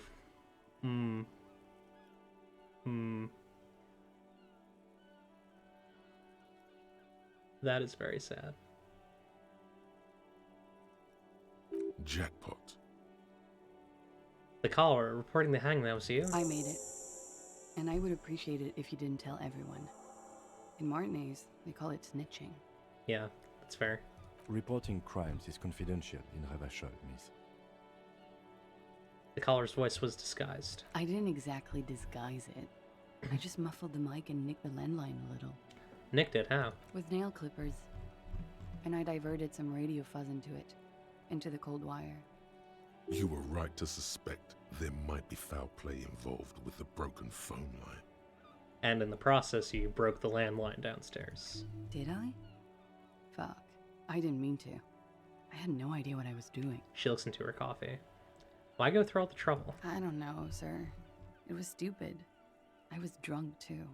I was probably afraid the union was listening in. Locals say they have ears in the wires. Maybe. Yeah, I don't know. Very possible. Yeah, that is... I mean, it is also a big tree. Yeah, I have mixed feelings on that. I just feel like this union is associated with so many terrible people. Measurehead, Everard, Titus. It's kind of gross. Thank you for making the call, miss. It was the right thing to do. But also they have, like, nothing here. Like... You know, they're really desperate. I didn't want to, sir. But if I hadn't, he'd still be hanging there. Yeah. What can you tell me about him? Name, eyes, age? I'm sorry, I can't do it. Not right now. Later, maybe. I keep seeing him. Like he is now. I can't talk about his... I don't know. Hair. She puffs on her cigarette. Another puff, more nervous. I know it's difficult, miss. We can return to it later. Ah, nice. Twitch on iPad. Cool. She meant she sees him in her dreams. I've also seen him in a dream. You have? Not like I do, I imagine.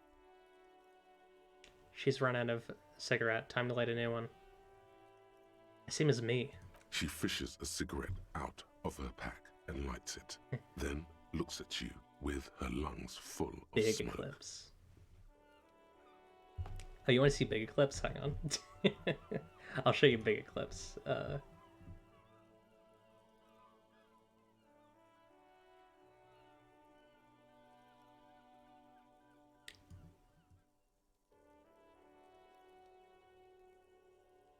Getting bigger.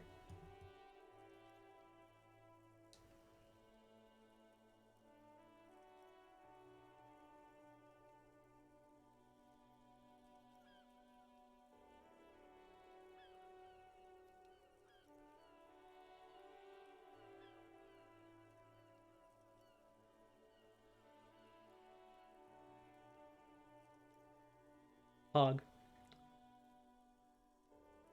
Okay, that's enough. Yeah, don't talk to me or my clips ever again. That's right. It's commissioning macro artist to non-horny macro clips art. I hate that. I love it. Hey, plastic flowers. Yes, two of them. I can see the similarity, yes. She breathes out through her nostrils. The air smells of menthol. Funny. The lieutenant says softly. Funny how? Nothing. I also saw him. We had a long inspection and that sort of thing sticks with you. Let's move on.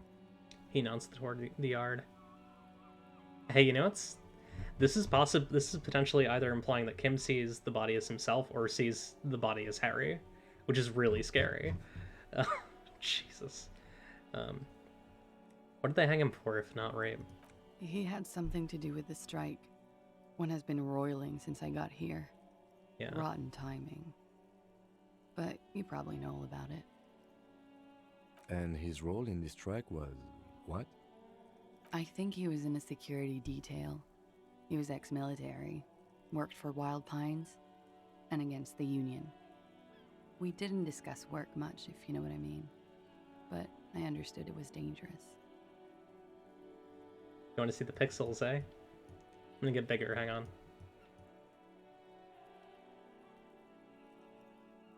I don't think I'm really at pixel. I need to get this even bigger. This is gonna take a bit.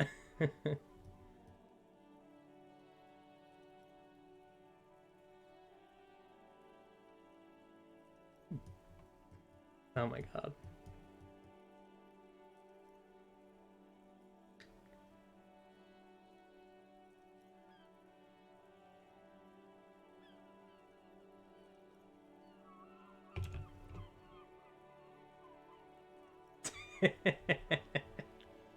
I'm so big. Yo, why am I so big?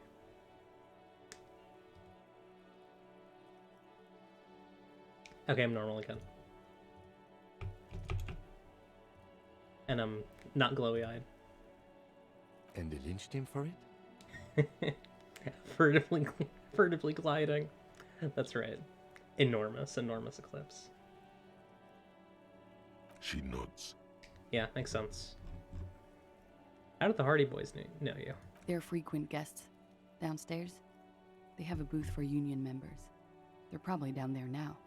She looks at the floor. It's tarred. Over drinks. It's been a long, boring winter.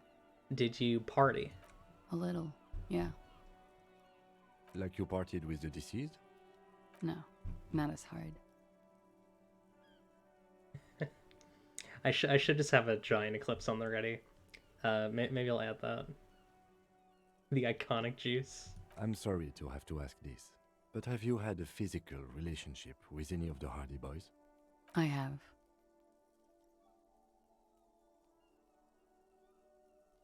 We know. Understood. She sips her coffee.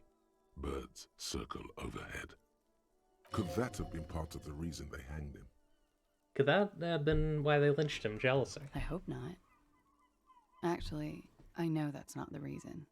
I'm careful about that kind of thing. Not crossing the wires, you know?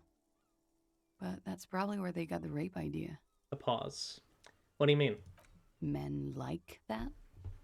I don't know. It's the way their imaginations work. I suspect it's what they'd like to do to me. Ugh. Another pause. Thank you for telling us all this, miss. She breathes a silvery sigh of relief and weariness. The air on the roof feels humid. Should we head by downstairs, officer? We may have things to discuss there. I had something else before we go, a little thing. She nods. Silvery cigarette fumes disappear into her mouth.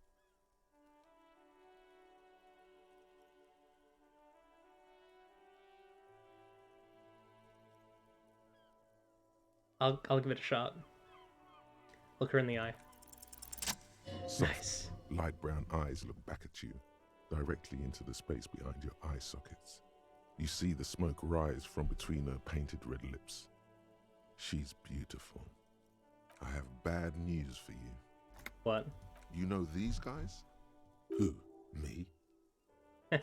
Yes, you. He's talking about you. you boring stiff. You too. Me? What did I do? These guys are compromised. She's got them singing along to her tune. The little bleeps and bloops you trust for info, you can't trust them anymore. What? Believe it. Which ones exactly are affected? There's no way of knowing. At the moment, I'm afraid it's best to assume all of them. Bullshit, man. I ain't compromised. I think electrochemistry is the most compromised. Especially that guy. Yeah. That guy's the most compromised one. I literally said that. Yeah, no, I literally said that. No fucking way, man. I just want a drag of that sweet menthol Ziggy. If someone wants to, please clip that. That's very funny. Really? Quick. Tell me what's under a jumpsuit.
Okay.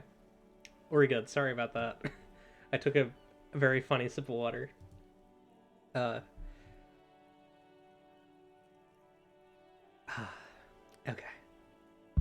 Everything's good. Glory, truth, softness. Protect her. She wants you. Harry, you're a fool. I take it back. He's got it pretty bad. But this next guy's on another level entirely. Shrywater. Thank you, Rainey. She likes you. The crown head is a boring condom. He's jealous. This is human nature. How did this happen? How it always does. Through subtlety. What can I do? There's nothing you can do about it. You are how you are, and she is how she is. Things will go as they do. Can't you turn them normal again? No. What use is this then? It's better to know you're being played than to be played without knowing it, is it not? Does this mean she's been lying to me? I think it's safe to assume, yes. Mr. Thespian here hasn't been speaking up. If he were, I suspect there would be PNs to her truthfulness. Like this, she is a lady, most fair and just. Nice, we got 2 compromised clips. I'm gonna have to post that on Twitter at some point.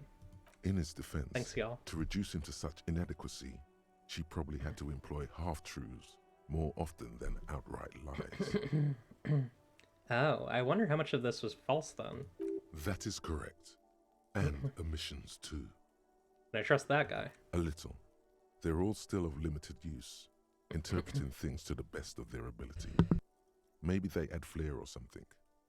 I wouldn't know. I don't add flair. But when it comes to assessments of character and factual accuracy, they are not to be trusted. Not with her. Can I trust any of them ever again? Don't be melodramatic. You can trust them. Just not with her. What is her plan? You can't draw a sound conclusion. The one he usually does says, she may want to control the information rollout, not to become a suspect. She may have a past she's escaping, unrelated to this case. You doubt it's something truly insidious. See?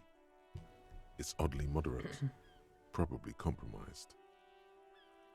I haven't talked to myself long enough. Let's get back to it. Don't worry. It's only been 4 or 5 seconds. You've got this. Don't say anything. I mean... I don't know. Just close your eyes and let the moment pass. For a second, Her face disappears from your cornea. Only a silvery negative remains. Still smiling, a tired smile. I noticed your room is close to mine. I have a personal question. Yes, you're just one room away. Very personal. Were you in Sunday night? I need to know what I did before I lost my before I lost my memory. You do not need to know that. What you need is to ask normal police questions, like... Lieutenant taps on his notebook. He waits for you to finish the sentence. Get a grip, he thinks. At least do your personal stuff when I'm not here. Fair. Mister, are you mansplaining? No, are you manipulating me? Let's turn to this later, miss. Why not? I'll be here until 11 p.m. drinking coffee, most likely. Okay. Yeah, I'm very curious about all this. Looks like we have more to discuss with those so-called Hardy boys. Half their reasoning just went out the window. Think this will make them cooperate?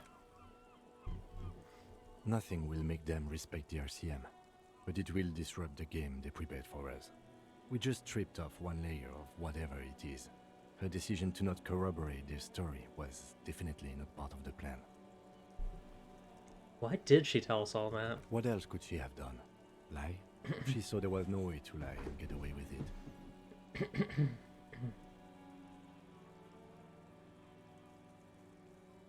I'm not sure she had to lie. I wouldn't have known. If not you, then me. It was a smart move from her. Something's off here. You think so? She seemed forthcoming. Unusually so. Being forthcoming about some things is a good way to obscure other things. Yeah. The best liars are always forthcoming. Anyway, we should move. I suspect our investigation will bring us back here soon enough. Yeah, for sure. There's something that we're not getting here.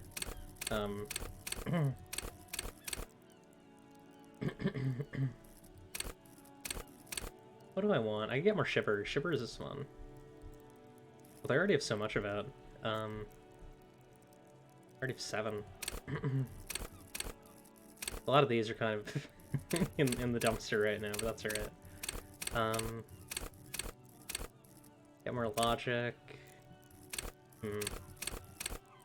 Let's get another point of empathy. Empathy is good, and I feel like I haven't gotten enough of it. Except changes in clothes. Let's see. Ask her about Sunday night, when Kim's not around. Ask later, when she's collected herself. And let's go talk to the Hardys. And I'd love to get a second look at the body. Yeah, I might also want to boost perception. Next level, we'll grab perception.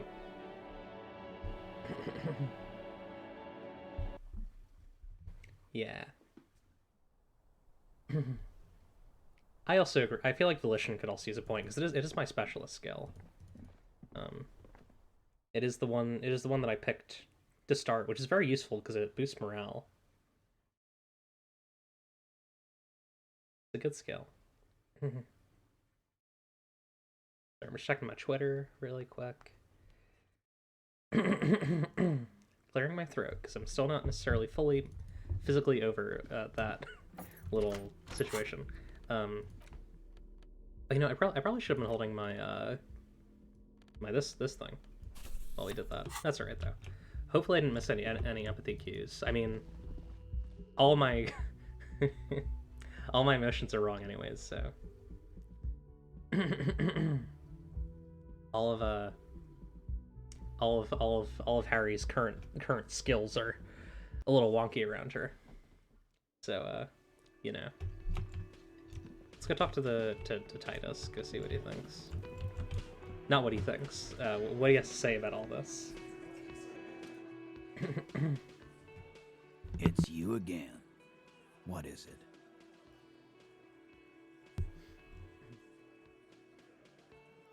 Glad she says she wasn't raped. Fuck.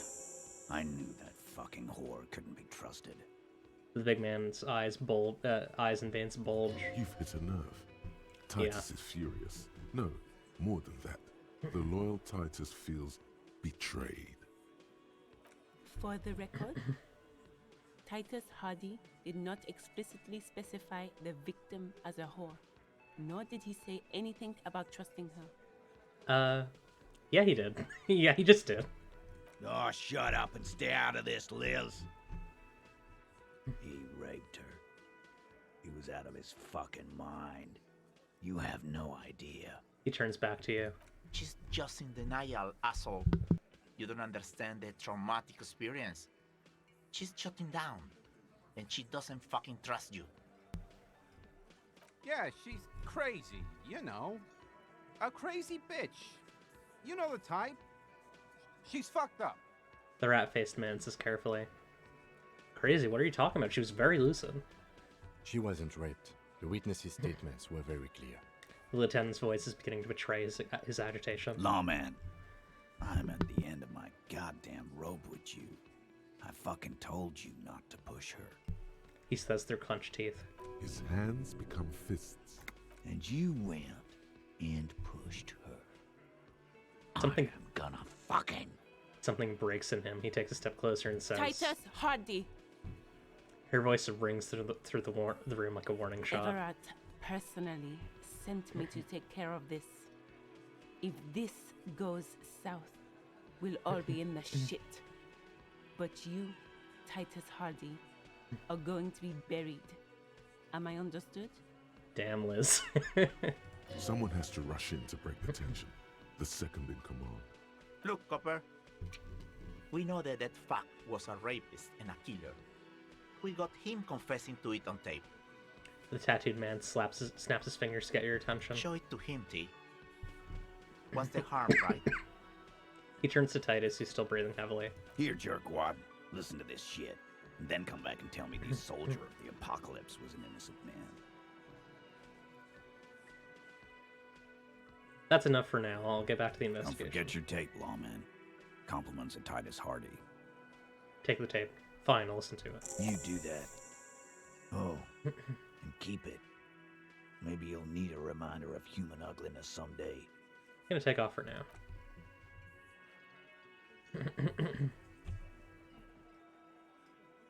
Yeah, I'm gonna listen to it right in front of him. I'm just gonna listen to it right here. The portal let's reel see. is just what you needed. The reels attach to the apparatus with a satisfying click. The tape is rooted behind the magnetic reader. Play the tape. You push commencer and the tape starts spinning. Violent static and machine sounds fill the air. This isn't Revachol. This is a fucking village. I can almost see the elephants. A man's voice says, another loud screech, some kind of machinery. The harbor. That's the son of a Kvalson crane. The lieutenant takes out his notebook. When this shit is done, I'm gonna tear that place up. Soldier of the apocalypse style. Kill shit. Dogs and chickens too. More static. Gonna run a room, Cordy. A real nice. Okay. I don't give a shit. I'm fucking done. I'm done mentally. Hey, Marcus, thank you for the raid of 6. Hope y'all had fun. What were y'all up to? Oh wait, were y'all doing the Them Boy Hooters? Is it Them Boy Hooters webcam stream? How'd that go? I'm done mentally. I'm done mentally. I don't give a shit. I'm done mentally. Yeah, we're not done mentally. We have about an hour to go. But yeah, come take a seat. Those who don't know me, I'm Eclipse. I stream mostly RPGs like Disco Elysium, which I'm streaming right now. We're how many? It's been like we're probably about like 18 hours into the game. It's probably about accurate. I'm having a really good time. It's a sad game and also kind of a intense one. It's also got some moments of humor, and I like it a lot. We're currently listening to a tape that apparently proves that the man that these guys killed is lynched is a murder and a oh yeah, content warning. There's a lot of stuff in this game. Mostly right now, stuff is mostly dealing with sexual assault, so keep that in mind. Yeah, murder and a rapist is what they accuse I'll fucking do them all in. Rape that Yeah. disco cunt on the counter. You know, the dance a whore upstairs. Do it Kohoi style. Never did get that taste out of my mouth. Ick. A click, then silence. The rest of the tape is empty. The lieutenant presses the button marked Arete on your portal. The tape stops spinning. What was that at the very end? Silence? End of recording. What do you think? It seemed authentic enough. Probably recorded off the shortwave, then edited to seem more incriminating. He sounded like he was on patrol around the harbor walls. I agree. He also sounded inebriated. Still. Yeah, it has a Twitch extension. It's not working right now, so just keep that in mind. You won't really be able to do anything with it. I've been trying to get it to work. It's been a bit funky. I think Twitch right now is in general a bit wonky tonight. Lieutenant looks at the tape. You're familiar with this look now. It's his look of suspicion. There's more going on here than we know. Who's this Cordy? Cordy could be short for Cortenard, one of the other mercenaries, the one he was talking to. Probably the mountain at the harbor gates. Mr. Right to Work. Yeah, the issue is that's not working on my end. It's just stuck on this connecting to server thing, so I don't really know how to fix that. It's okay though. What's Kohoi? A village on the Samaran Isola, in South Safre. Grad committed war crimes there, the kind of thing he talks about. You think he was there? Who knows? Maybe the tattoos would have an answer. Oh yeah. We would need to know the story of this man's service. Okay then, what now? Remove the tape. I think we've got a few more questions for class here, don't you? This seems to contradict her testimony, at least to some degree. He looks around. Yeah. I feel like, let's ask Cardi about the tape more. It's you again. What is it? So I've listened to the tape and I'm gonna confront Clashay with it. Smart boy. You go do that. Oh, alright. I guess the questions, I guess I missed those. I was hoping I'd be able to listen to the tape and ask him about it, but I guess we're going back up to Clashay. Okay. Well, at least you can see skills and stuff. Yeah, it's not gonna... Yeah, that's a shame. I'll see... Maybe other people are having the same issue as me. I don't know. I don't know what's up with that.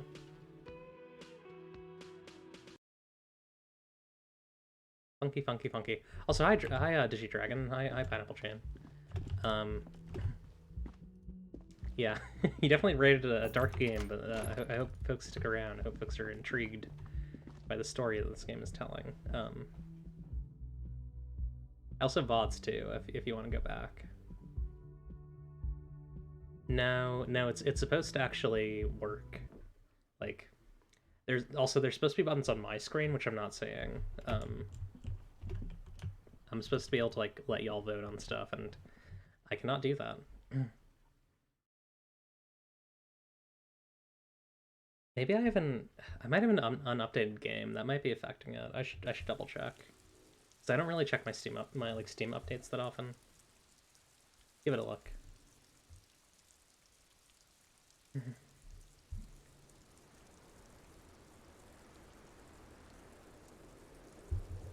Okay.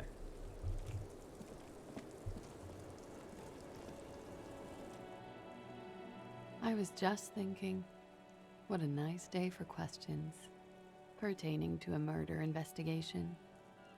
That's fair, Rainy. Yeah, I try to make reasonable decisions in this game. Eventually, I'll probably do a less reasonable playthrough, but I try not to make Harry de Bois be a complete fool. No, there aren't extra settings in the Twitch stuff on the actual extension, or you just get the code. I could try resetting it. I'll do that eventually. I'll delete it fully. Ted is hard to give us a recording where the deceased states his intention to commit rape. She puts her coffee cup down. This does not surprise her. Ah. Did he? I never said he was a good man, or that he had good intentions. Only that he was never bad to me. A smile flits across her face. On this tape, he specifically identifies you as the target. Where did they get this recording exactly? Kind of sounded like Titus. It's intercepted radio chatter of the deceased, recorded via a de-encryption station. It's authentic enough. Disco Elysium Joker stream. That's my Joker face. Does he say he's gonna do it Soldier of the Apocalypse style? Those are the exact words he used. Yeah. That was practically his pickup line. She picks the cup back up. Did he say whores a lot? Was he pretty much on the verge of doing it Kohoi style? Yeah, Kohoi was mentioned. He wasn't actually there. He didn't do a tour, or at least didn't tell me he did.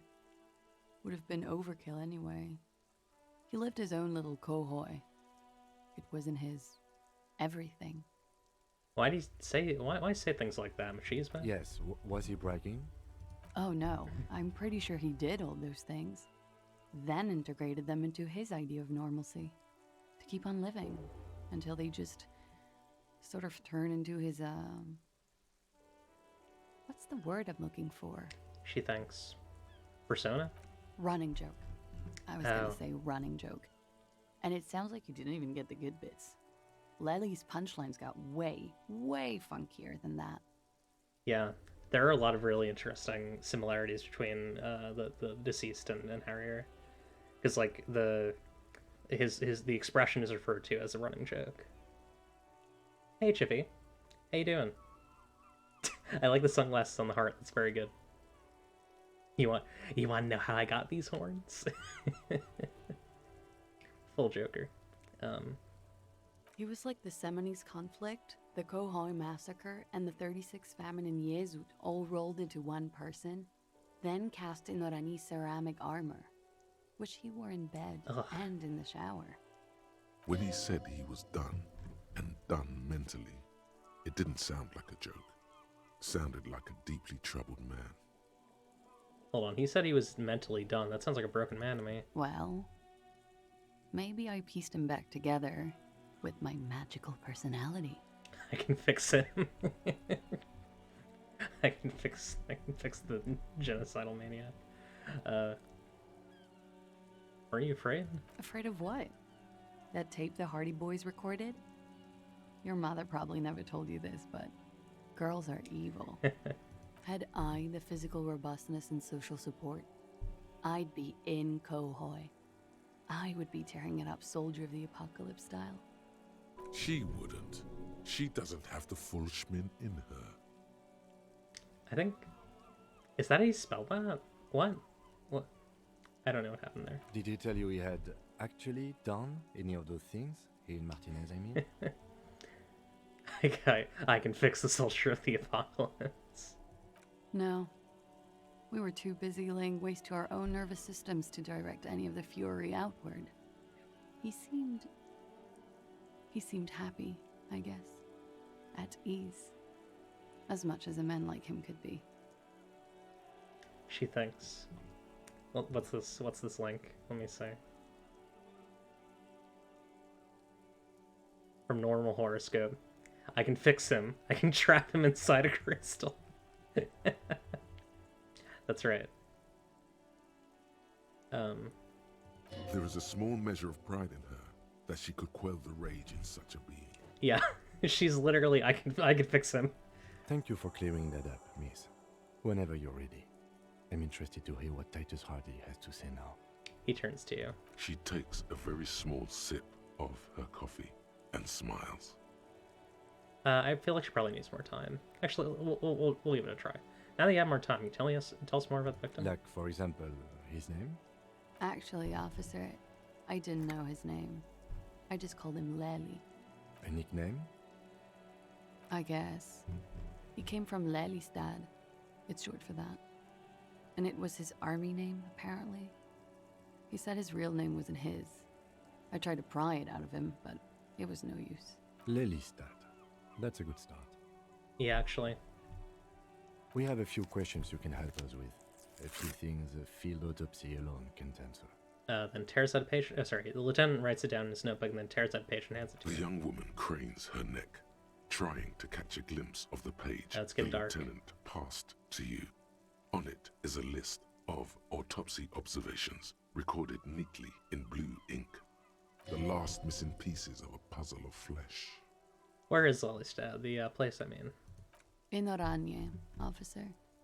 It's, I think municipality is the term. A nowhere town there. You were almost right, officer. That means his race was occidental, not mondial. I'll update the form. Look at Klasha. You're both from Oranje. Yes.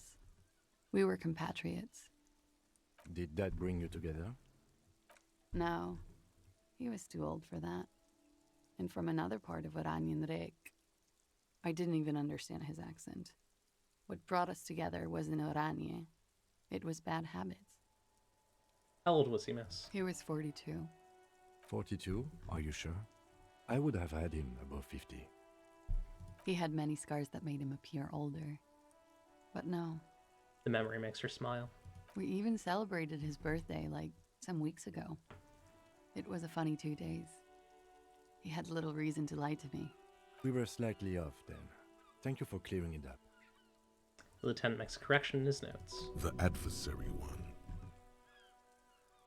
His eye color. Blue. Light blue.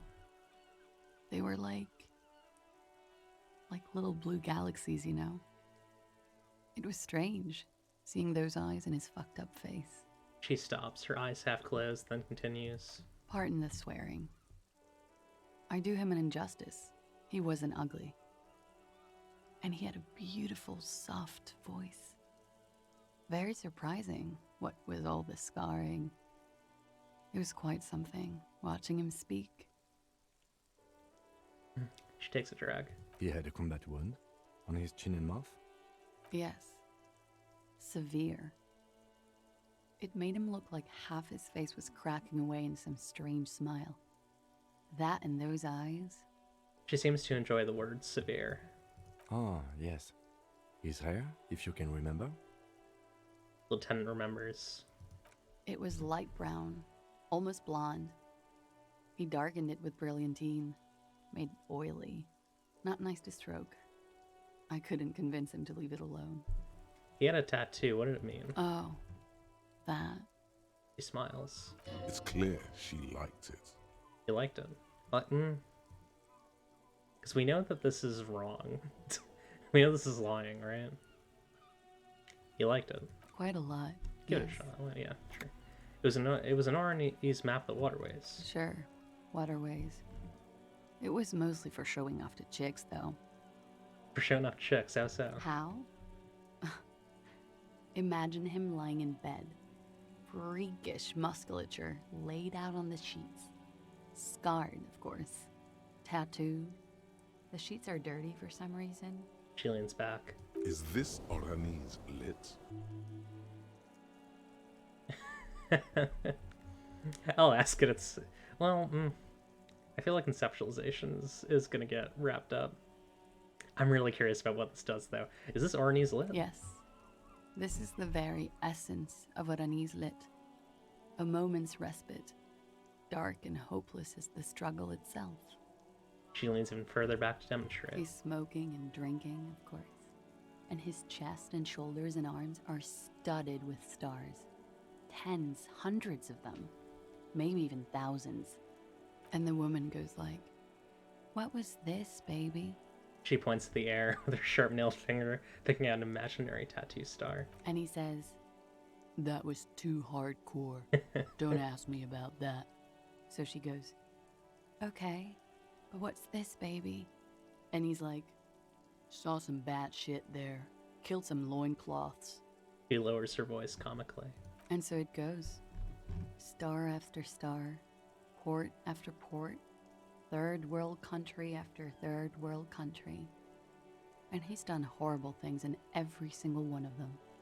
And you were the woman in this. Oh yeah. Can you tell us precisely what these mean? Hand her the photo. No thank you.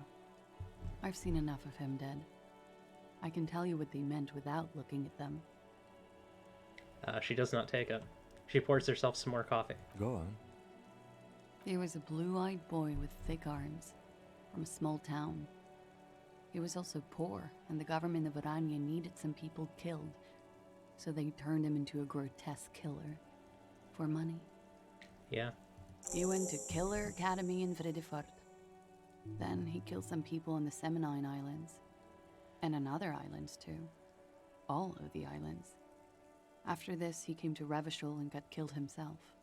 Thank you for clearing that up. Change of topic, perhaps? She looks over her shoulder to the sea, then back at you, smiling faintly. Tell me something odd. Did he enjoy his death? Why do you ask? She seems unsurprised. Just have her answer the question. Don't give explanations. Please answer the question. Did he enjoy the moment of his death? I don't think he enjoyed dying, officer. He had too much left to do. Too many third world conflicts. Couldn't tap out just yet. Yeah, there are definitely a lot of like really well observed. I think that's a very good way to describe it. I mean, it's ambiguous in the sense that like this is just kind of a woman who's from our, you know, like this is a person who's just kind of wintering here, and like a guy from wherever, you know, a guy from, you know, PMC town comes in, and he's, you know, big and a bit dumb, and they, you know, they winter together for a bit, and then he dies. And you know, people put aside their their problems with stuff like that all the time.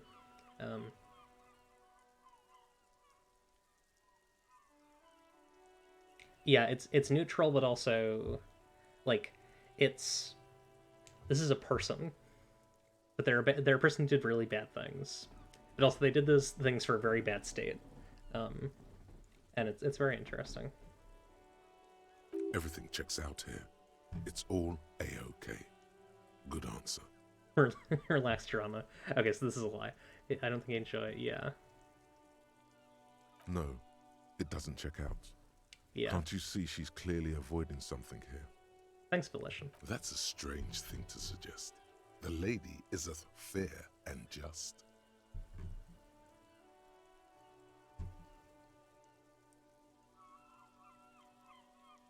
You requested a semen screening from processing. Good for you. What do you think it will tell us? I don't know how a semen sample works, officers. How many days after intercourse does it have to be? I don't even know if he had sex with someone else. We didn't go steady. Is she avoiding anything? Technically not. Calm down, Ritter. Technically not. Come on, man. Listen. You can't trust them. It's just you and me. We already asked about this one. I think we're finished with this line of questioning. Hand Lieutenant back his notes. Lieutenant puts the slip back in his notes and observes the young woman for a moment. Coolly, gracefully, she pours herself more coffee. Let's return to this later, miss. Guess we're gonna go talk to Harvey again. It's going back and forth and back and forth. Forever. Till we die. I don't know how many people are watching right now, but I hope you're all enjoying this. I could probably figure it out, but I almost kind of don't want to know. I'm just relaxing. Yeah, Harry's probably having a bad time with the stairs. Honestly, it might be time to do our karaoke soon, because it's getting late in the game. Well, yeah, it's still like 6 hours, right? Because it's, well, 20, I guess, would be, yeah, 20. So 4 hours, which is a lot of time. Hey, Bella. Yeah, that is the thing. Harry actually isn't too weak. Like, he's pretty strong. He's just, you know. Like, it's implied that he did track back in the day. Which, you know.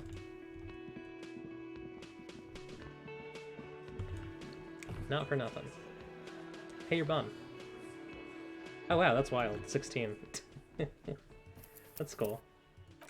Hi, everyone. Hope you're having fun.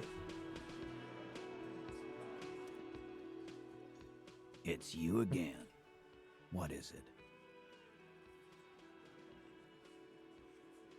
So I talked to Clash about the tape. And nothing. She stands by what she said. That fucking fucker. You're the worst cops in Revachol. I gave you gold on that tape. He stares at his beer for 2 seconds, intently, then turns to you. It was dark stuff, but it didn't prove anything. It didn't change her mind. Dark. Dark is when you start a goddamn death rock band. He said he'd rape her. To be fair, that was a different Harrier Dubois. That was the previous one that I tried and instantly died. This one's a bit more bulky. This one's got a bit more endurance. He shakes his head in disbelief. What did she have to say then? Fine by her? This is what people are supposed to be like? Fucking whoop-de-doo. This is the Kim answer. She did not say whoop-de-doo. Lieutenant, she did not say whoop-de-doo. Didn't come as a surprise to her, and she was definitely not scared. She definitely wasn't scared. Yes. In fact, I think she thought it was a little funny. Lieutenant looks at you, then him. Funny? No good goddamn psycho whore. Titus mumbles, his lips barely moving. Alright. All fucking righty then. I guess it's good then. That fucking... He slams his giant fist on the door frame. Please try to control yourself in the presence of visitors, Titus. Yeah, 1 HP. Harry Dubois lied in bed for 40 years and woke up on that bed atrophied. He was a husk. He tried to reach up to the ceiling fan, and his hand turned to dust like a mummy. That's right. Okie dokie. This is just perfect. Just fucking perfect. Any thoughts on this, lawman? What's her XP situation? We're pretty close. About, 3 more, like 30 something, 34. It's pretty good. Maybe she isn't who you thought she was. Nah, I know her. She's just a girl, in over her head. He looks upstairs, distracted. This one's funny. Titus, she has my whole skill set. Remind she's some kind of pro. She's a hardcore party girl with a bigger death wish than mine. Yeah. You're right about that. She takes way too many drugs. He cracks his knuckles thoughtfully. Well, it's as they say. You can't do anything with an underdose. The Mesk says with a philosophical look in his eyes. Yeah, but I mean, she has an actual drug problem. Not like you. Not like us. I don't think I've ever seen her sober. Be straight with me, Titus. What really happened? I already told you. We fucking hanged him. He puts his giant face in his hands and sighs. There's less gusto in his voice now. His men, too, are growing increasingly silent. Come on, Titus. The stakes are too high here. There will be blood on the streets. The tribunal, remember. I know you're tired. Why don't you just... He closes a notebook. You know what? I am tired. I'm tired of you, them, and the whore upstairs. He gets closer. Next time you see her, tell her Titus said, "Fuck off!" He throws his beer can down. This is the petulant rage of someone who's at the end of their wits. That lying, scamming. We're done. This is over. You understand? Your little investigation is over. Yikes. Yeah. Chill. chill, guys. Elaine starts saying something, then thinks best not What to. is this quiet funeral shit? What we need is some beers in us. Bartender, 20 beers for the Dock Workers Union. He looks around. Why do we make it 40, huh? Why do we make it 100 beers? You're not loud enough. The man shouts from behind the counter. 100 beers? Now we're talking. Hoppity hop over here, cafeteria manager. Oh. Oh, I'm really close to this. Or not really close. Let's try... I want to boost rhetoric. 58%'s not bad. And if I can retry it, then, because it seems like a white check. Oh, wait, hang on. No save. I'll just quick save. Okay, let's gear up and see if we can rhetoric this out. Vertiqua. -1 rhetoric, +1 suggestion. Do I have anything? No, nothing's lowering rhetoric right now. This might just need to be a hard roll. Now, the last time we failed a roll against Hardy, bad things happened that I had to not let happen. What is it? Titus, we will not be doing that.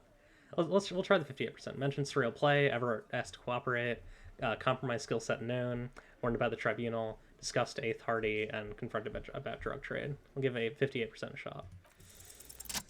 Yes! Titus, he's being manipulated. You should know by now. Titus Hardy will never falter. That's it then. Case closed. Look around. We're going home, Kim. Huh? Lieutenant raises his brow. He'll get it. Go on. Write it down, Kim. Kim, in Martinez, they just kill you because they don't like you. Got it. Kill you because they don't like you. All because... Because of some chick. Bring that up one more time, and you won't get to write that report. I wince. It's involuntary. The man's fists under the table are balled. You can tell from his neck and shoulders. He means it. Oh, this is such a good little technique. Oh yes, boy. I understand, Alain. That's your name, right? Alain? You'll kill us. That's what they do in the Wild North. He scratches in his notebook.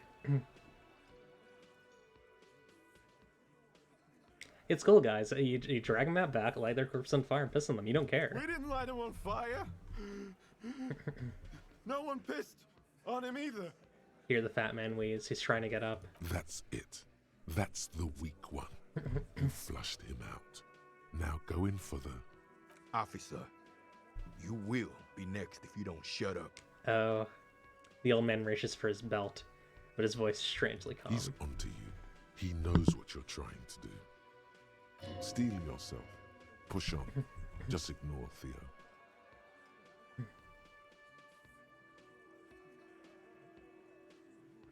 I could look at Kim first. Let's look at Kim first. The lieutenant has put down his notebook. His hand is resting on his holster. He gives you an imperceptible nod. What? What does that mean? Go for it. The lieutenant has his eyes set on the fat guy. Push Angus. We're almost there. Turn to Angus. Or what? You're gonna kill me like you killed him? For no fucking reason? We didn't kill him.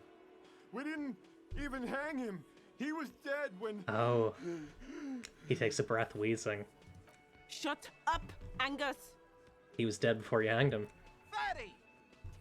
Say one more thing to the cops and I'll... The little guy hits Angus on the back of the head. A loud slap. Dennis, stand down, or I'll beat your head in. Theo, take your hand off the belt. This isn't 31. I've got this under control. Damn.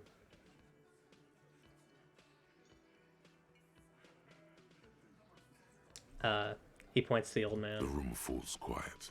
So quiet, you can hear Angus wheeze. Angie, where's your goddamn inhaler? You sound like you're dying. Oh, poor guy. I left it home. I can't get it. I'm too fucked. I'm sorry. He grabs his chest. Why are you so fucking fat, Hey, Angus? don't... Now mean. it's all pointless.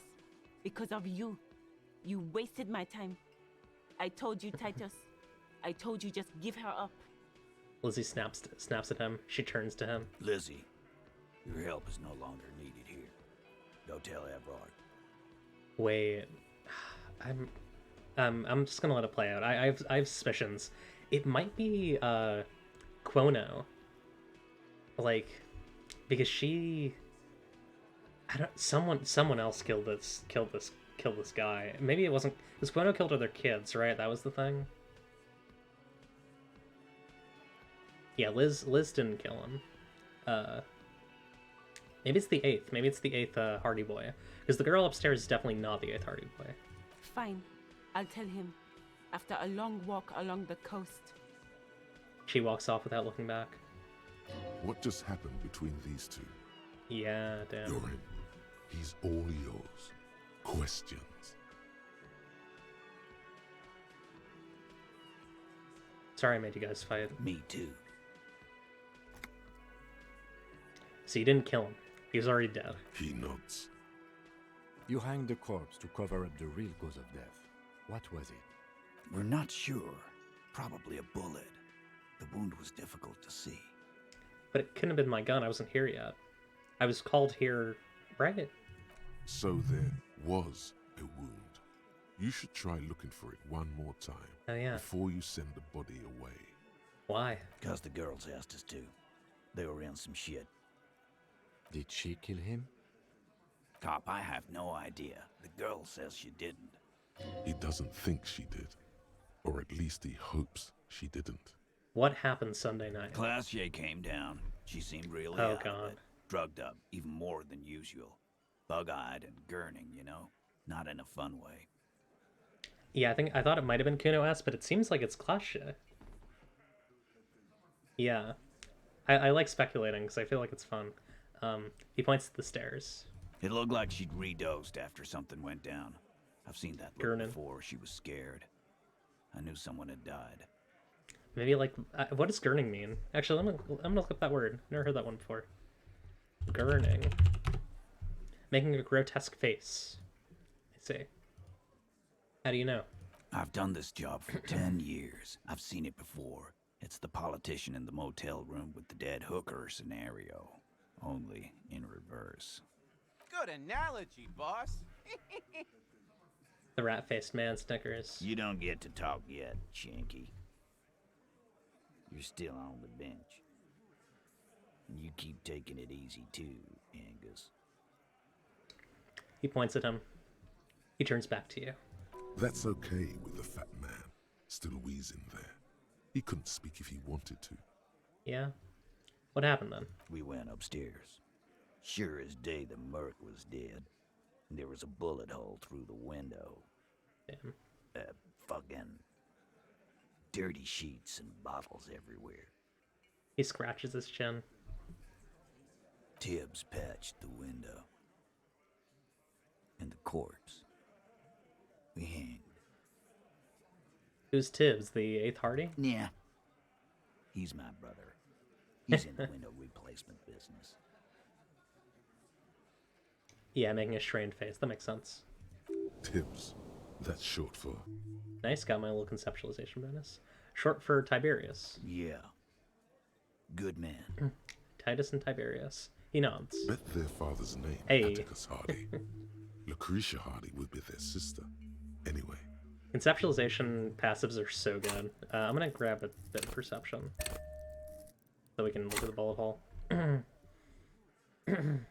If Clash didn't kill him, why the cover-up? You may have noticed our girl's in some shit of her own.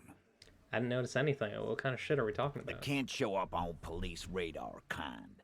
There are people after her. From the old world.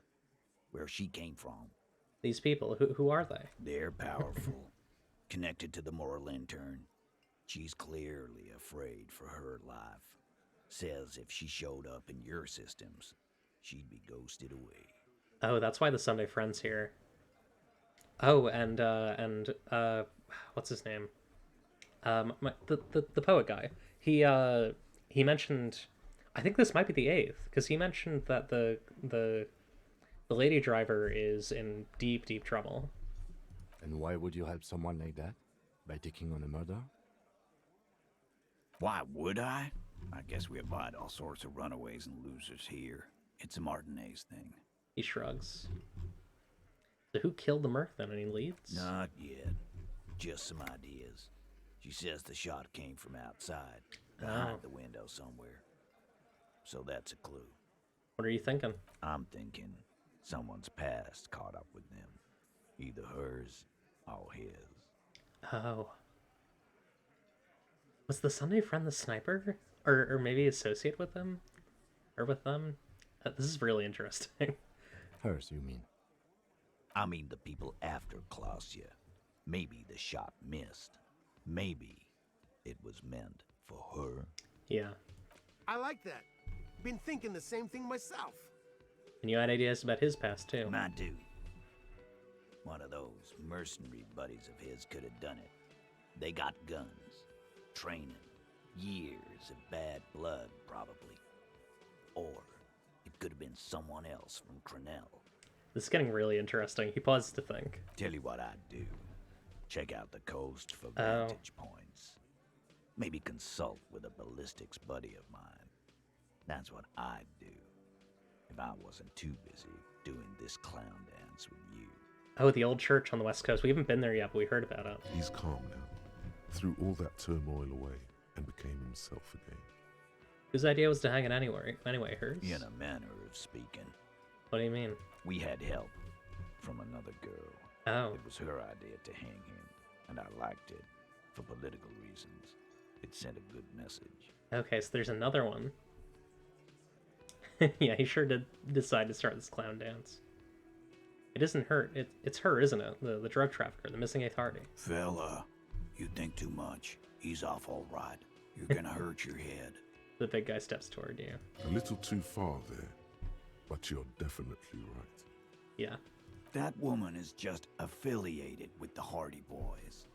You don't know her, anyway. You know, it's okay for there to be a Hardy girl, Titus. We're Hardy Boys. And that's it. His face sets like concrete. He shakes his head solemnly. Sure, but can you tell me anything about this affiliate, name, current location? Nope. You're not getting to her. It's Klausya you want to talk to. Thank you for this, Titus. I'll go talk to her for the last time. You do that. Hey, cop. Before you go... He grabs his spear and swirls it in his hand and thinks of something. Suddenly, the wind picks up outside. You hear it rattling the large windows in their frames. It carries newspapers, circles the whirling in rags in a warm column. I just felt like whispering to Kim would not... He already has a pretty bad impression of me. She... Klausya came to Martinez to hide. Many of us did.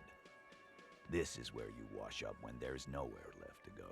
The Union takes you in. Now, she refused that protection, but... But you'd prefer if we still... You'd still prefer if we didn't take her away. That's right. If we didn't take care of the people who end up here, this place would just be a couple of ruins and some cargo containers. Yeah, he makes a good point. We'll take that into account. The lieutenant slides his notebook into his coat pocket. He turns to leave. Okay. One last time with Klausya. Let's see what she's got to say. I mean, our volition has been very helpful with Klausya, because I feel like we're getting a lot of information that we wouldn't get otherwise. About, like, what she's actually saying versus what's Harrier's perception of Klausya, you know? Because, like, none of our skills are useful talking to her except for Volition. Volition seems to know what's up. Volition is gay. or aromantic.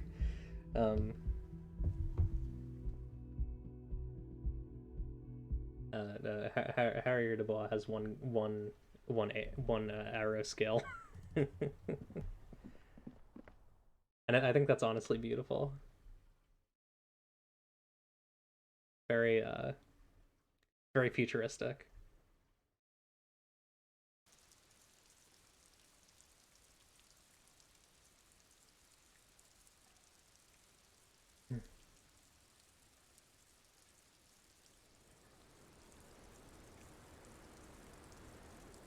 Okay.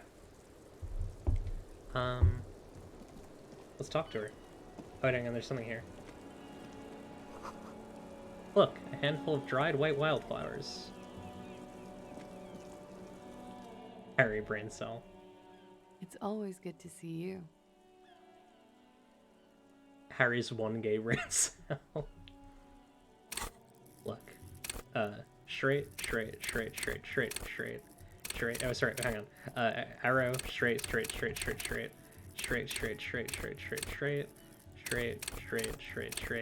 Gay. Two queer, two LGBTQ brain cells Harry has. She cracks a weary smile, leaning it back against the railing. Something in her demeanor has changed. She's tired, consigned to her fate, to being here with you and what's to come. Yeah. The Hardy boys told us what really happened. I understand. She puts her coffee mug on the table. You don't look surprised. You were expecting this. I knew there was a chance you'd get them to tell you. It's what you do. You're the police. For what it's worth, I'm sorry for wasting your time. If you knew we would find out eventually, why did you waste our time? Because of the Hardys. I couldn't just dispense with them. They were only trying to help me. Out of the shit I'd gotten into. She looks at her feet. That's not a good enough reason. You're right. There's more. More? You answer to the coalition government, and by extension, the moral intern. She reaches for a new cigarette. What's the RCM's involvement with the moral intern got to do with this? You share a database with them. You send people to their courts. She lights the cigarette.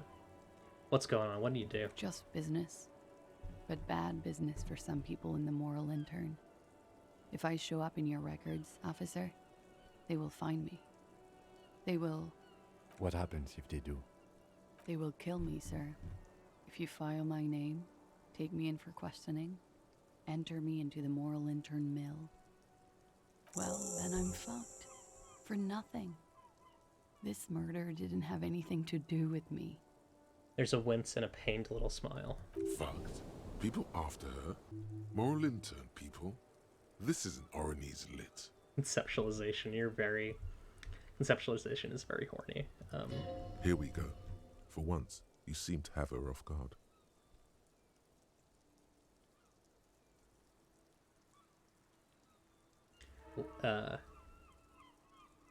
What do you do to have these people after you? It's not nice, but it's not illegal. Not here in Ravishol, or even in Orania. What exactly did you do? Industrial espionage. I joined a business collective with the intention of betraying them. I did my job well enough to be asked to do it again. Fair? With a bigger company. The kind you really, really don't fuck with. I took their ledgers, 2 decades worth of accounting. I need the names of the companies involved and who hired you. He taps on his notebook. The job was Lou's-Duin County Savings Bank. They sound small, but they're part of the Lou-Scott conglomerate. That was the second job. The first was some printer company. You wouldn't know them. But she really destroyed them. She still feels it. As to who hired me for the job, I don't know. But they're after me too. Along with Lou-Scott and their friends in the MI. Once you're done in the competitive intelligence circuit, you don't have allies. You're radioactive.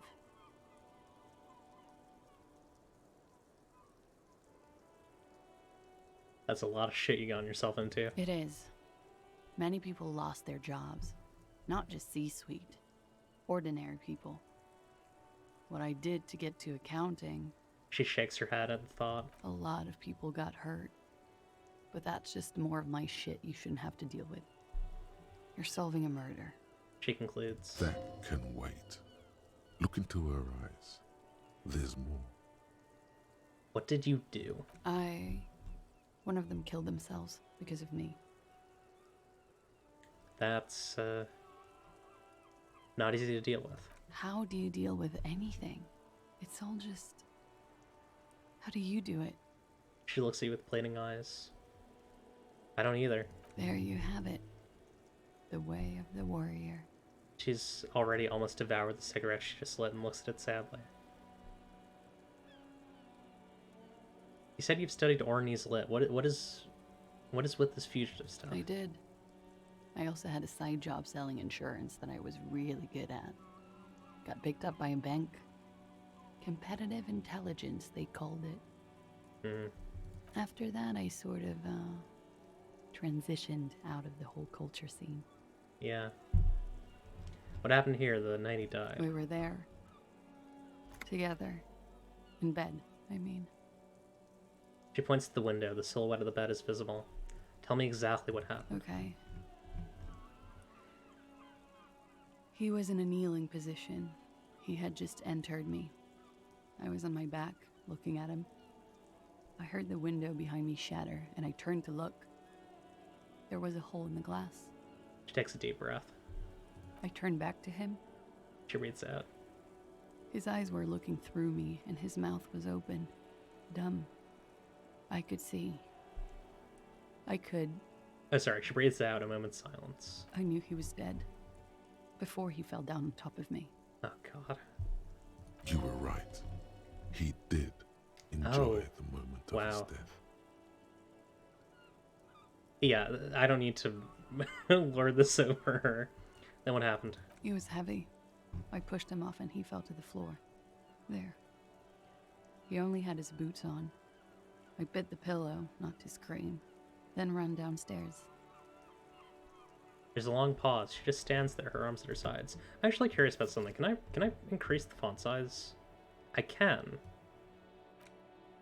Let's see how much that increases it. That's probably better for streaming. Yeah, I'll probably read it a bit better. Yeah, hopefully that helps a bit. I did not realize I could do that. I waited for the second shot to come. For me. I thought there would be one. It never came. This is terrible. I'm sorry this happened to you. So am I. She looks down. Her cigarette has singed her fingers. She throws it away and immediately proceeds to light another one. What time was this? When did it happen? It would help us if you could be as precise as possible. 11:30 to 12:15. I don't know the exact time. Around midnight. Oh. I didn't even process this. Yeah, Sunday friend. The friend who arrives on Sundays. There's a look from that window. I don't know if I feel like the smoker on the balcony would know, but also like he was at least here to spy on her, right? Because there's a good view. It's okay. Were you inebriated? He makes a note. Not as much as usual. He'd done a line, plus other things. I was drinking. This doesn't fit with the testimony of Titus Hardy. He said she was higher than usual. Titus said he looked pretty high. Oh, yeah. I did one of his lines, just to clear my head. She tilts her head. Did you hear or see the shooter in the course of this? No. Oh, you know, we probably should have run Did we not run toxicology? Wasn't it that we could only do toxicology or semen sample? Either way, both are useful. I mean, I guess we know from testimony, but also I feel like toxicology probably would have been more useful. That's alright though. We'll live. It's fine. we haven't even sent it over yet, so. Oh, right. Toxicology would take too long. Gotcha. What do you do then? Nothing. I was trapped. I was stuck in my room downstairs. I got some clothes on and crawled back up, drew the blinds. Blood was coming from his mouth. Not a lot. Just a little. He was still on the floor, slouched. I couldn't be there with him anymore, so I ran down and out of my room, into the hallway, down the stairs. I knew there would be people there. Run, woman. Run past them and out into the streets where it's dark and people move. To the lorries at the intersection, as far as you can.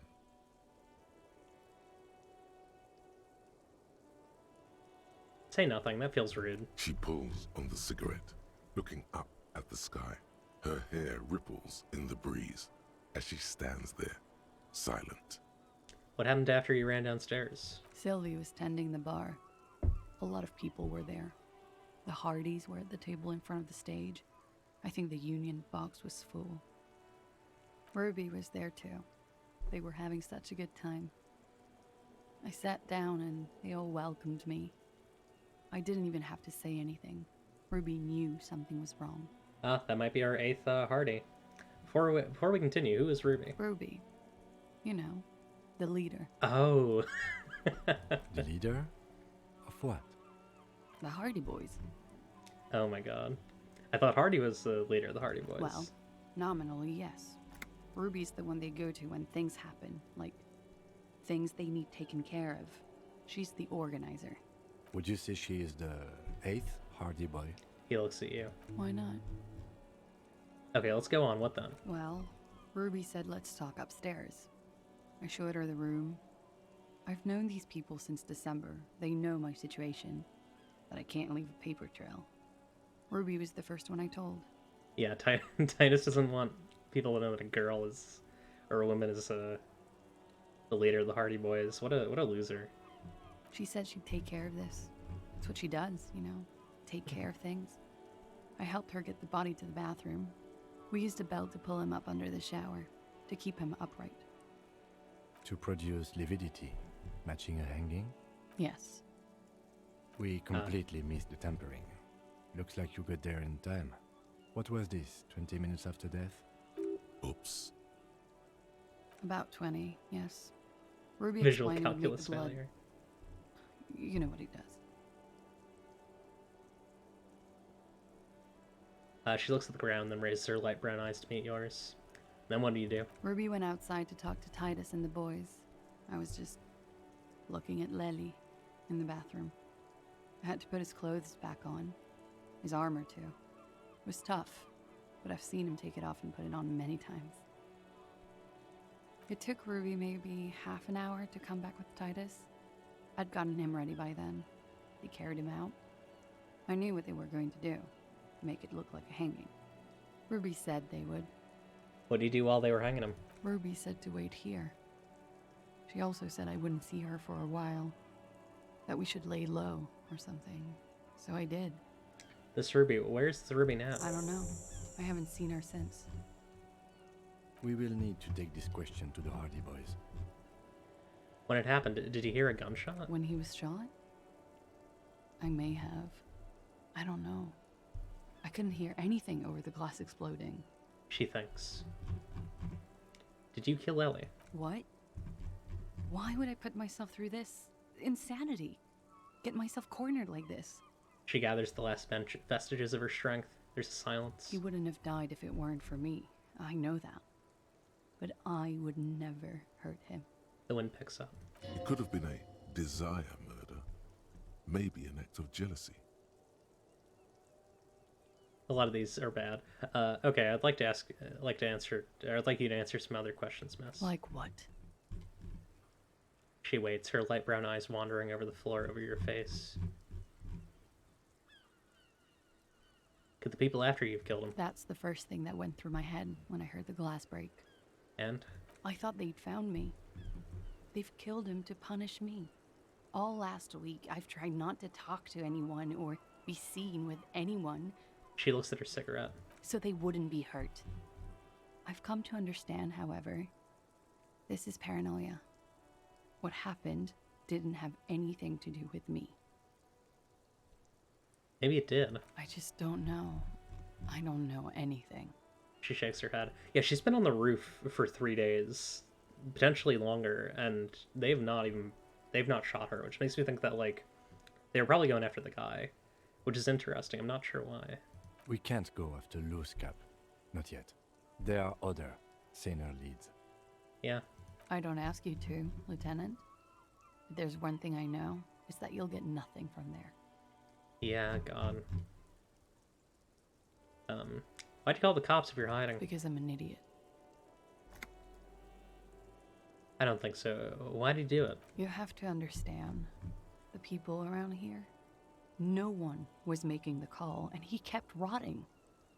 And then they picked his clothes off, and that little fucker threw stones at him.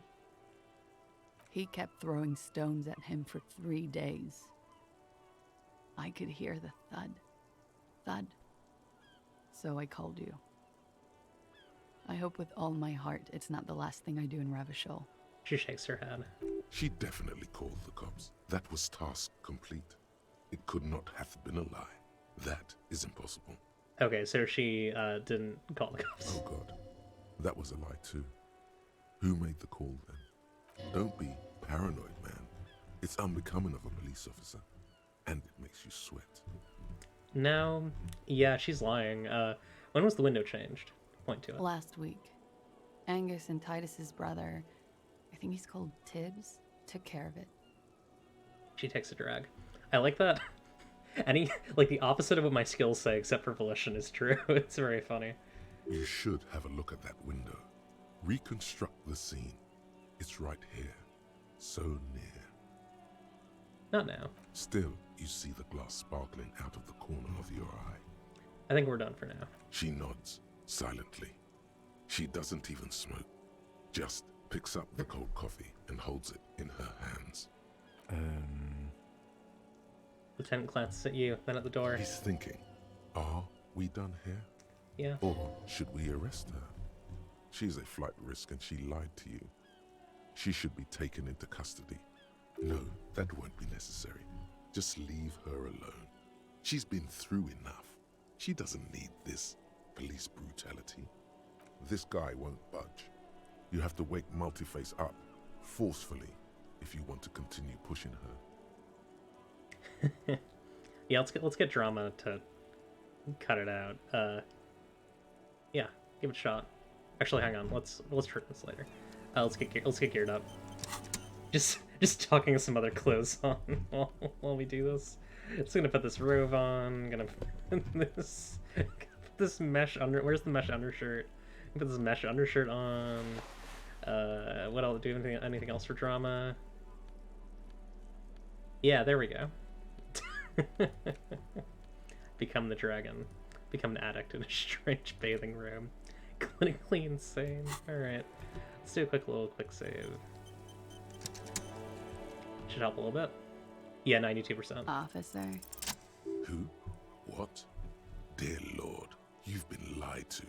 She could have killed her lover and lied to everyone. She's not the most fair and just at all. She's smoke and mirrors and will-o-wisps. Yeah, it's a very good drama setup. Just putting on some just wild clothing to break drama free. She probably didn't give you her real name either. Why would she? Arrest her immediately before she further entangles you in her web of lies. This might be even worse. Take it easy. Don't overcompensate with this course correction. Ask questions first. Yeah. See? You know, I think you didn't make that call to the station. I did. What is this? I called your desk or whatever it is. The numbers are all over town. Call 8-100-2 for emergencies. She takes a step forward. There was an older woman on the other end. It sounded like she was smoking. She took my complaint. She coughed. That is the emergencies desk number. Anyone could know that, sire, by looking around and calling the desk. I don't believe a single word she says. What time did you make the call? Thursday night. It was late, sometime after 12. It checks out. Anyone could have known the number, and that someone coughed. Actually, say nothing. She stands before you, holding her back very straight.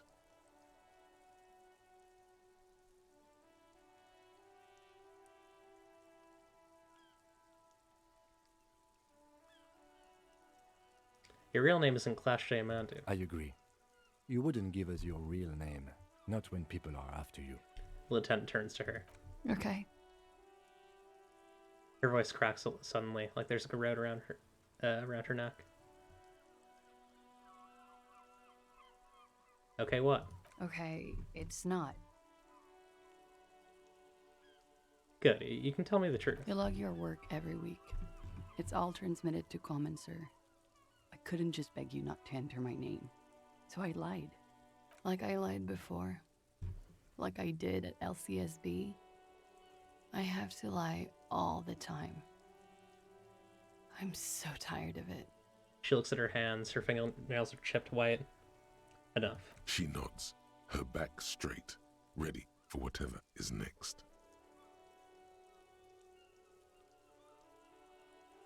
Let's change the subject for the time being. She slowly lights another cigarette and steadies her breath, as if in the presence of some tiger.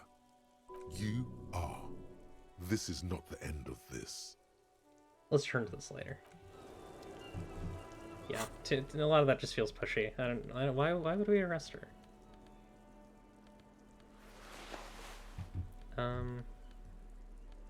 Like, she didn't kill the person.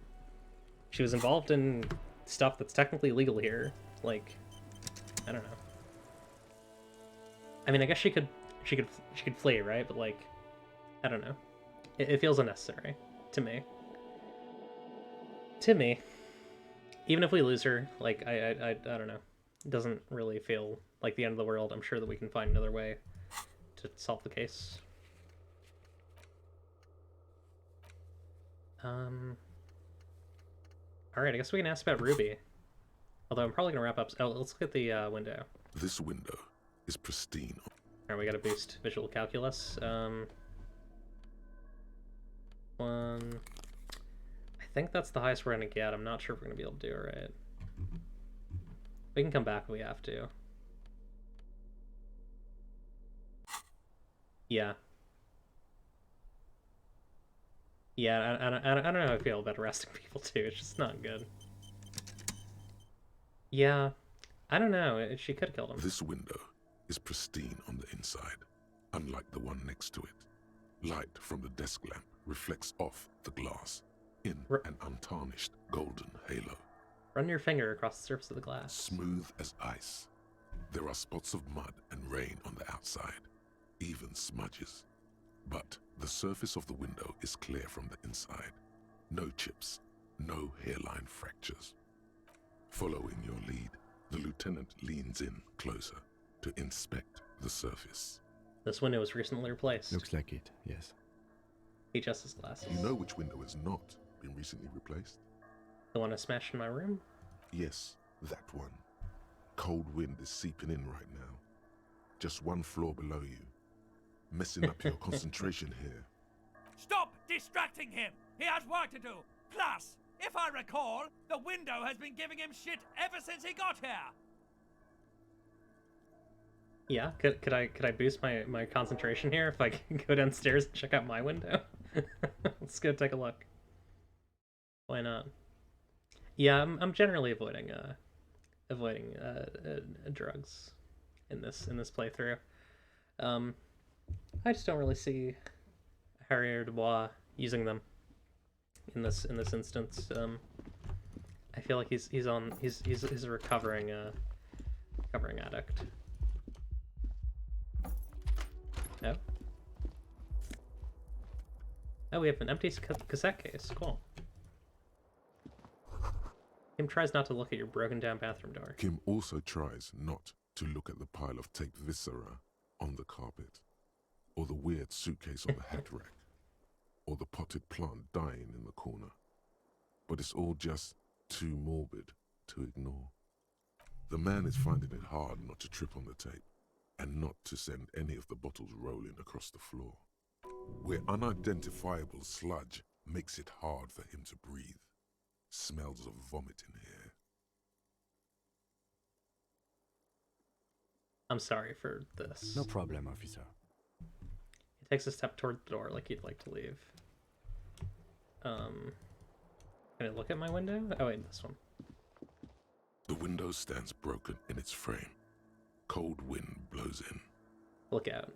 The morning light hurts your eyes. It's hazy, but you see the ocean and some war-torn buildings.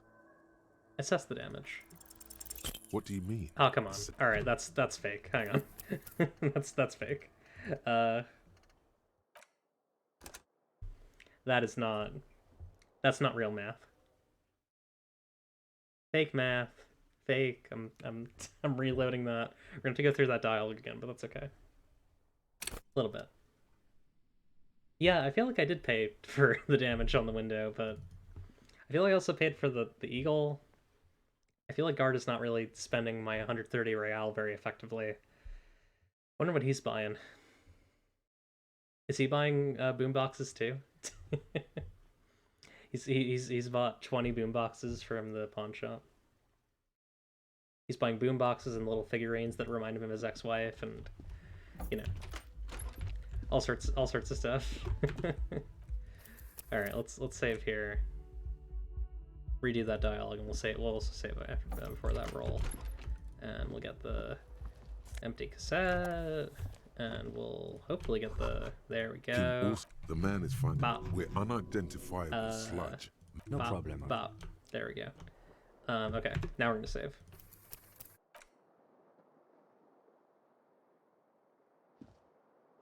This is true. Most of it was for the in its frame. Cold wind blows in. Yeah, most of it was for the drinks in the room. So I was here like a while. Try it again. The shards there we go. Face outward. Whatever broke this window came from the inside. This is where the magic happens. This is really good. That's for more of a disco cob. Did I break it with my hands? A fine web of scarring covers the back of your right hand, but none of it is recent. What did this then? More likely a projectile than a held object. There are no fragments on the floor from pulling a tool back in after impact. Wait, what am I doing? Something you've done before. Assess the size of the impact. It is too large for a bullet, yet too small for a piece of furniture. You're looking for something heavy and larger than your fist. The shoe you found on the balcony fits the hole almost as well as your foot. It would have also been heavy enough if thrown with force. Congratulations, you smashed the window with your own shoe. What a stupid thing to do. Pretty much. But hey, at least you found your shoe. Not that it will keep you warm at night. And the window stands broken in its morning light. Alright, so that should make me better on this roll, I think.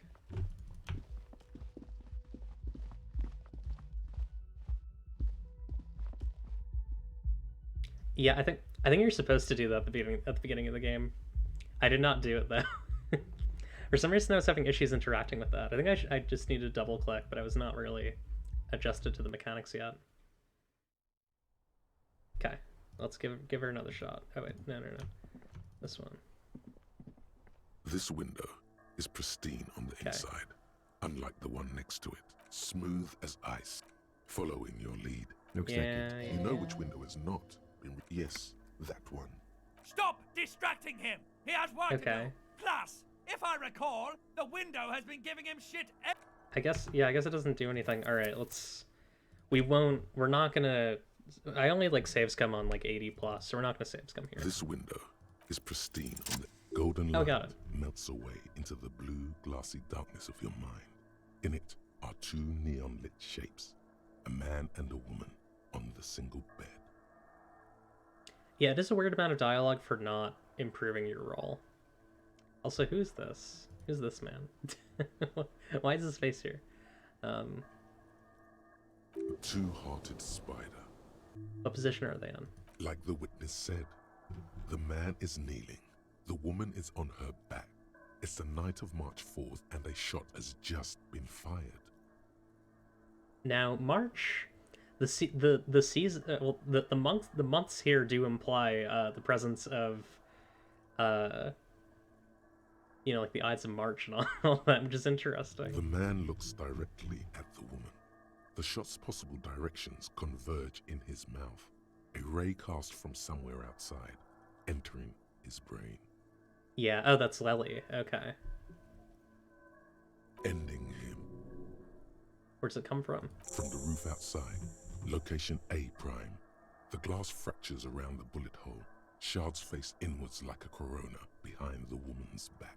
Inspect the ghostly figures. The man does not know the bullet has entered his brain. He never will. Death comes faster than the realization. Have a look at point A, the roof. The ray cast from the man's mouth unravels into a fan of possible directions, all on the roof at first. The shot could have come from any of them. This is composite location A prime, most likely of the origin points. Shouldn't there be gun residue outside? There could have been. Then the rain and slush and wind washed it away. This was more than a week ago. So I'm what, 80% sure the roof is where the shot was made from? 72%, with a weapon that's good for medium range, like a rifle or sports pistol. This is a good short distance, but not too short. The perpetrator aimed with their back against the railing, or possibly kneeling for precision. This would explain why it only took them one shot. Huh. The lights were on in here. Outside it was dark. It was like shooting fish in an aquarium. A well-lit aquarium. The victim opened his mouth to let the bullet in. Neither of them would have seen anything outside in the darkness. Too busy with their own bodies. Are there any arguments against A prime the roof? None that you've found thus far, but that doesn't mean there aren't any. The shot have come from inside the room, a closer point. Point X would contradict the woman's testimony, rendering the entire proposition void. These figures would be wiped out, Detective. Could there have been another point of origin further away? That's a 28%, yes. In this model, the shot could have come from a greater distance. Nothing excludes the possibility. Should we extrapolate to include every possible point of origin in Martinez? Extrapolate the radius to include all of Martinez. Jarvis? Extrapolate the radius to include all of Martinez. According to your map of the district, this shot could have come from a wide angle of locations, starting with the northern edge of the abandoned boardwalk. Yeah, ending Jarvis. with an islet in the bay. Let's call them B prime. Jarvis more precisely? B prime for boardwalk, B double prime for Land's End, and B triple prime for the islet, Detective. There may be smaller points in between, but those are too fine to zoom in on. Have a look at point B, the boardwalk. Or B prime. 700 meters away. The likeliest of these B positions, 20% chance. A skilled sniper could have made the shot, provided he had a safe sniper's nest. Even with the light on inside, we're talking military training. At that distance, the perpetrator would have had to take wind direction into account. Have a look at point B, point B double prime, Land's End. 1.2 kilometers away, the least likely of these positions. Let's say 3%. A truly skilled sniper could have done it, possibly from a tent. No, too far-fetched. Have a look at point triple prime, the islet. 1 kilometer away, an unlikely point of origin. Beyond the docks somewhere, on an islet in the Bay of Martinez, perhaps. Yeah. There are islets there, badly charted as they may be. Yeah, I think it's because they're glass fragments. I think, at least. I'm not sure. Then again, Harrier is kind of magical. He's got some magic in him, I think. The shot would have been a small miracle, 5% likelihood. There is an extremely narrow field of view from the bay to the window, between Rue de Saint-Ghislain 10 and 33A. The angle would have been extreme, and access to the islets is questionable. Well, I don't know if this is the case, but if we could figure out what type of bullet... Well, yeah. If we can figure out what type of bullet wound it is, we can probably figure out if it was a mid-range weapon or a long-range weapon. Kim, do you think the shot could have come from further than the roof in Martinez? From where, precisely? Let's say B prime the boardwalk, B double prime Land's End, and B triple prime the I see you have given this a lot of thought. Are those the locations you've singled out in addition to the roof? And what is the likelihood, in your opinion, that it came from a further distance? Much less than the roof, but still. Okay, well, we should see if there is gunshot residue or sniper nests if we go down the coast. Rule these spots out one by one. Harrier's pretty smart. Despite everything, he's a pretty smart guy. It would be the diligent thing to do. Until then, personally, I'm going with the roof version. A simple hypothesis can be wrong, but it's something to build on. Blink. I want to do two more things before I sign off. I want to... Okay. I want to talk to Titus about about Ruby, and I want to check out the body again. And then I think we'll wrap up. there's the last two things I will do, and then we'll get out of here. This is some Harry magic. Harry Dubois magic.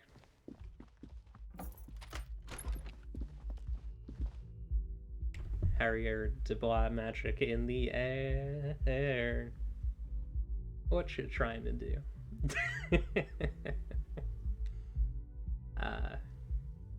I love jokes. I love jokes and comedy. Two of my favorite things in the world. Go talk to Titus about Ruby. Hopefully we can. Hopefully it's not like a hard save or something. I'm guessing it probably is like a hard check. It's you again. What is it? He acknowledges gruffly. You gruffly, whatever. Okay, I talked to Clash, and now I need to talk to Ruby. Why? A lot of these are wild.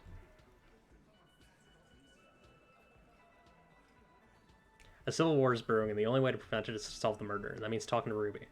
Sounds like you want to push this steaming pile of shit on anyone. And now you pick Ruby. Well, not on my watch you won't. Ruby's one of us. We're not gonna throw her under your moral intern steamroller. Fuck that shit. And fuck you too, moral Rip. He throws a glance at Titus as the last syllable leaves his lips. The big guy sighs. Ruby is missing. If you hide from the police in a murder investigation, you become a suspect. You know how it works, guys. That's nothing. That's just legalese. You don't even have a sound theory. I don't want to be rude, but we're trying to get some R&R here. Shanky picked a fuck off now. Shanky picked a fun word. I have content warnings in my Discord for this game. Recommend you check them out. If stuff like that is you know, potentially triggering for you. Because there's some content in this game for sure. I think we'll keep sticking around, Titus. You'll be surprised at how quickly a theory presents itself if you keep looking. From the corner of your eye, you see a little bird fly into the bush, right behind the window, behind Titus's back. I don't think I can do that right now. 8%. No, sir. Maybe if I grab a couple more points of logic, give it a shot. I got some space for it. I got 3. I got three space for logic. Still have to find Ruby. Okay. I'm not going for an 8%. Sorry. Yeah, the last time we failed a white check against Titus Hardy, I wound up in a situation where my character's only option was to put a gun in his mouth, and I decided not to do that. I decided to reload the save. Is that the vibes were off there? I did not like that. So I'm a little put off it for now. Oh, I think there might be something here. Before we You see a set of tire tracks in the brown slush that covers the plaza mosaic.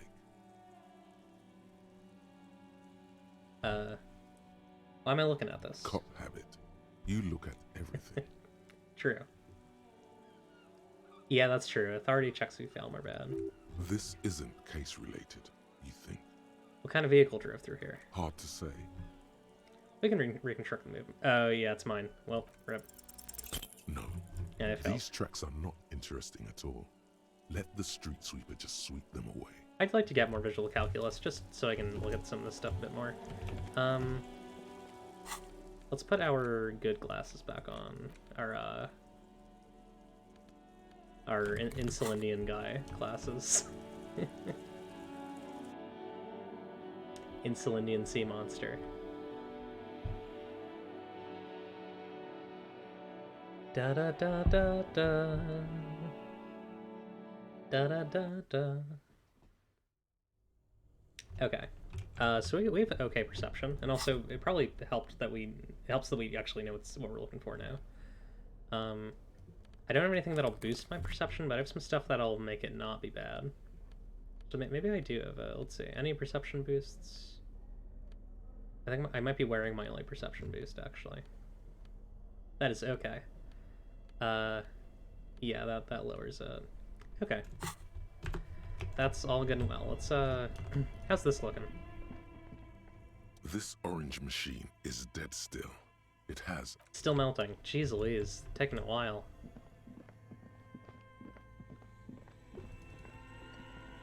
The bear's eyes are still glowing red.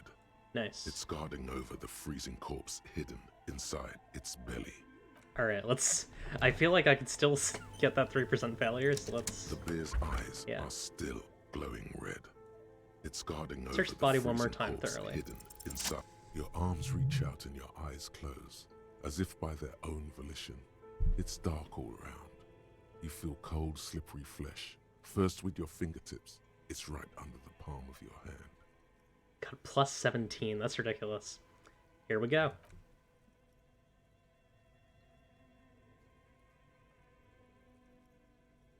His face, his cheeks, his nose, his fat, swollen lips. Like a rubber spider, your gloved hand crawls on his features. Everything is silent. All around. I am very cautious. Anything could happen. You never know. Sometimes really low odds happen. Like, you know, I've gotten things in Terraria that were like 0.01%. I mean, you fight thousands of enemies in that game, but still. Put your fingers in his mouth.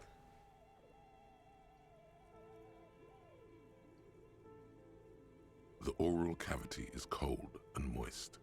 A ball-like tongue attaches itself to the base of the mouth, lolling around like a scallop. Yeah, so we put him in the fridge, in the freezer, because Harry knew that something was wrong. He just didn't know what, and so we brought him over. And now we're checking for the bullet wound. You're on the right track. Play with it. This feels right. The tongue moves freely in the cavity. The mucus of the mouth is slippery, fragile, even through the latex. From the soft meat, teeth are budding. Hard pearls of bone in the gums and in the back of the mouth. Can you feel it? You're so close. Rip his jaws open now. Look in. Open your eyes and look. A vision of black and dark red death, pried open by your hands and studded with teeth. Looks like he's laughing. Death fumes rising from his throat. And there, in the back of his mouth, above the bell of the uvula, right in the soft palate. I'm curious what happens if you try to turn off the fridge while the body's inside. I'm guessing Kim doesn't let you do it. I'm guessing you probably have to do it while Kim's not here. We're not going to do that in this playthrough. I'm very curious about it, though. You see a hole, barely visible to the human eye. It is swollen shut, almost vanished. No larger than 0.4 centimeters in radius, the edges appear darkened. This is it. Mm-hmm. He agrees. Keep going. Touch it with your finger gently. Proceed. A black trickle of liquid runs into his throat from the wound. Put your finger in. Your index fits right in there. Ugh. A tight tunnel of flesh opens up. Tissue damage. Wide enough for 2 fingers. As you push both in, you reach through his mouth, right into his brainstem. Gross, gross, gross. Brainstem? Yes, that's what this part is called. Okay. You've seen the drawings. You've studied them. Alright. Feel around first. The basal ganglia feels clumpy. The bullet has torn apart his reptilian complex. Ugh. Ooh. This man will never sleep again. Never wake. Yeah. Push deeper. Your yellow fingers slide into the remains of the limbic system. There is no resistance. It's gelatinous. The slug-like structures are damaged too. The tearing extends deep into both hemispheres. Visible disaster. Yeah, I think it is. I guess because it's sealed? Because I think that there still is some autonomic blood flow that happens post-mortem. Yeah, I don't know. Maybe it's not a normal bullet. The ululations of the limbic system have ended. All is quiet. The cavity is here, cut right between the The hemispheres. lieutenant answers with the sound of his pen on paper. I guess we'll see. Push deeper. Your fingers are all the way in now, reaching toward the inside of his skull. The cavity goes further, but the entry wound isn't wide enough for the rest of your hand to follow. Damn. All the muscles in your body harden. Time to enter him.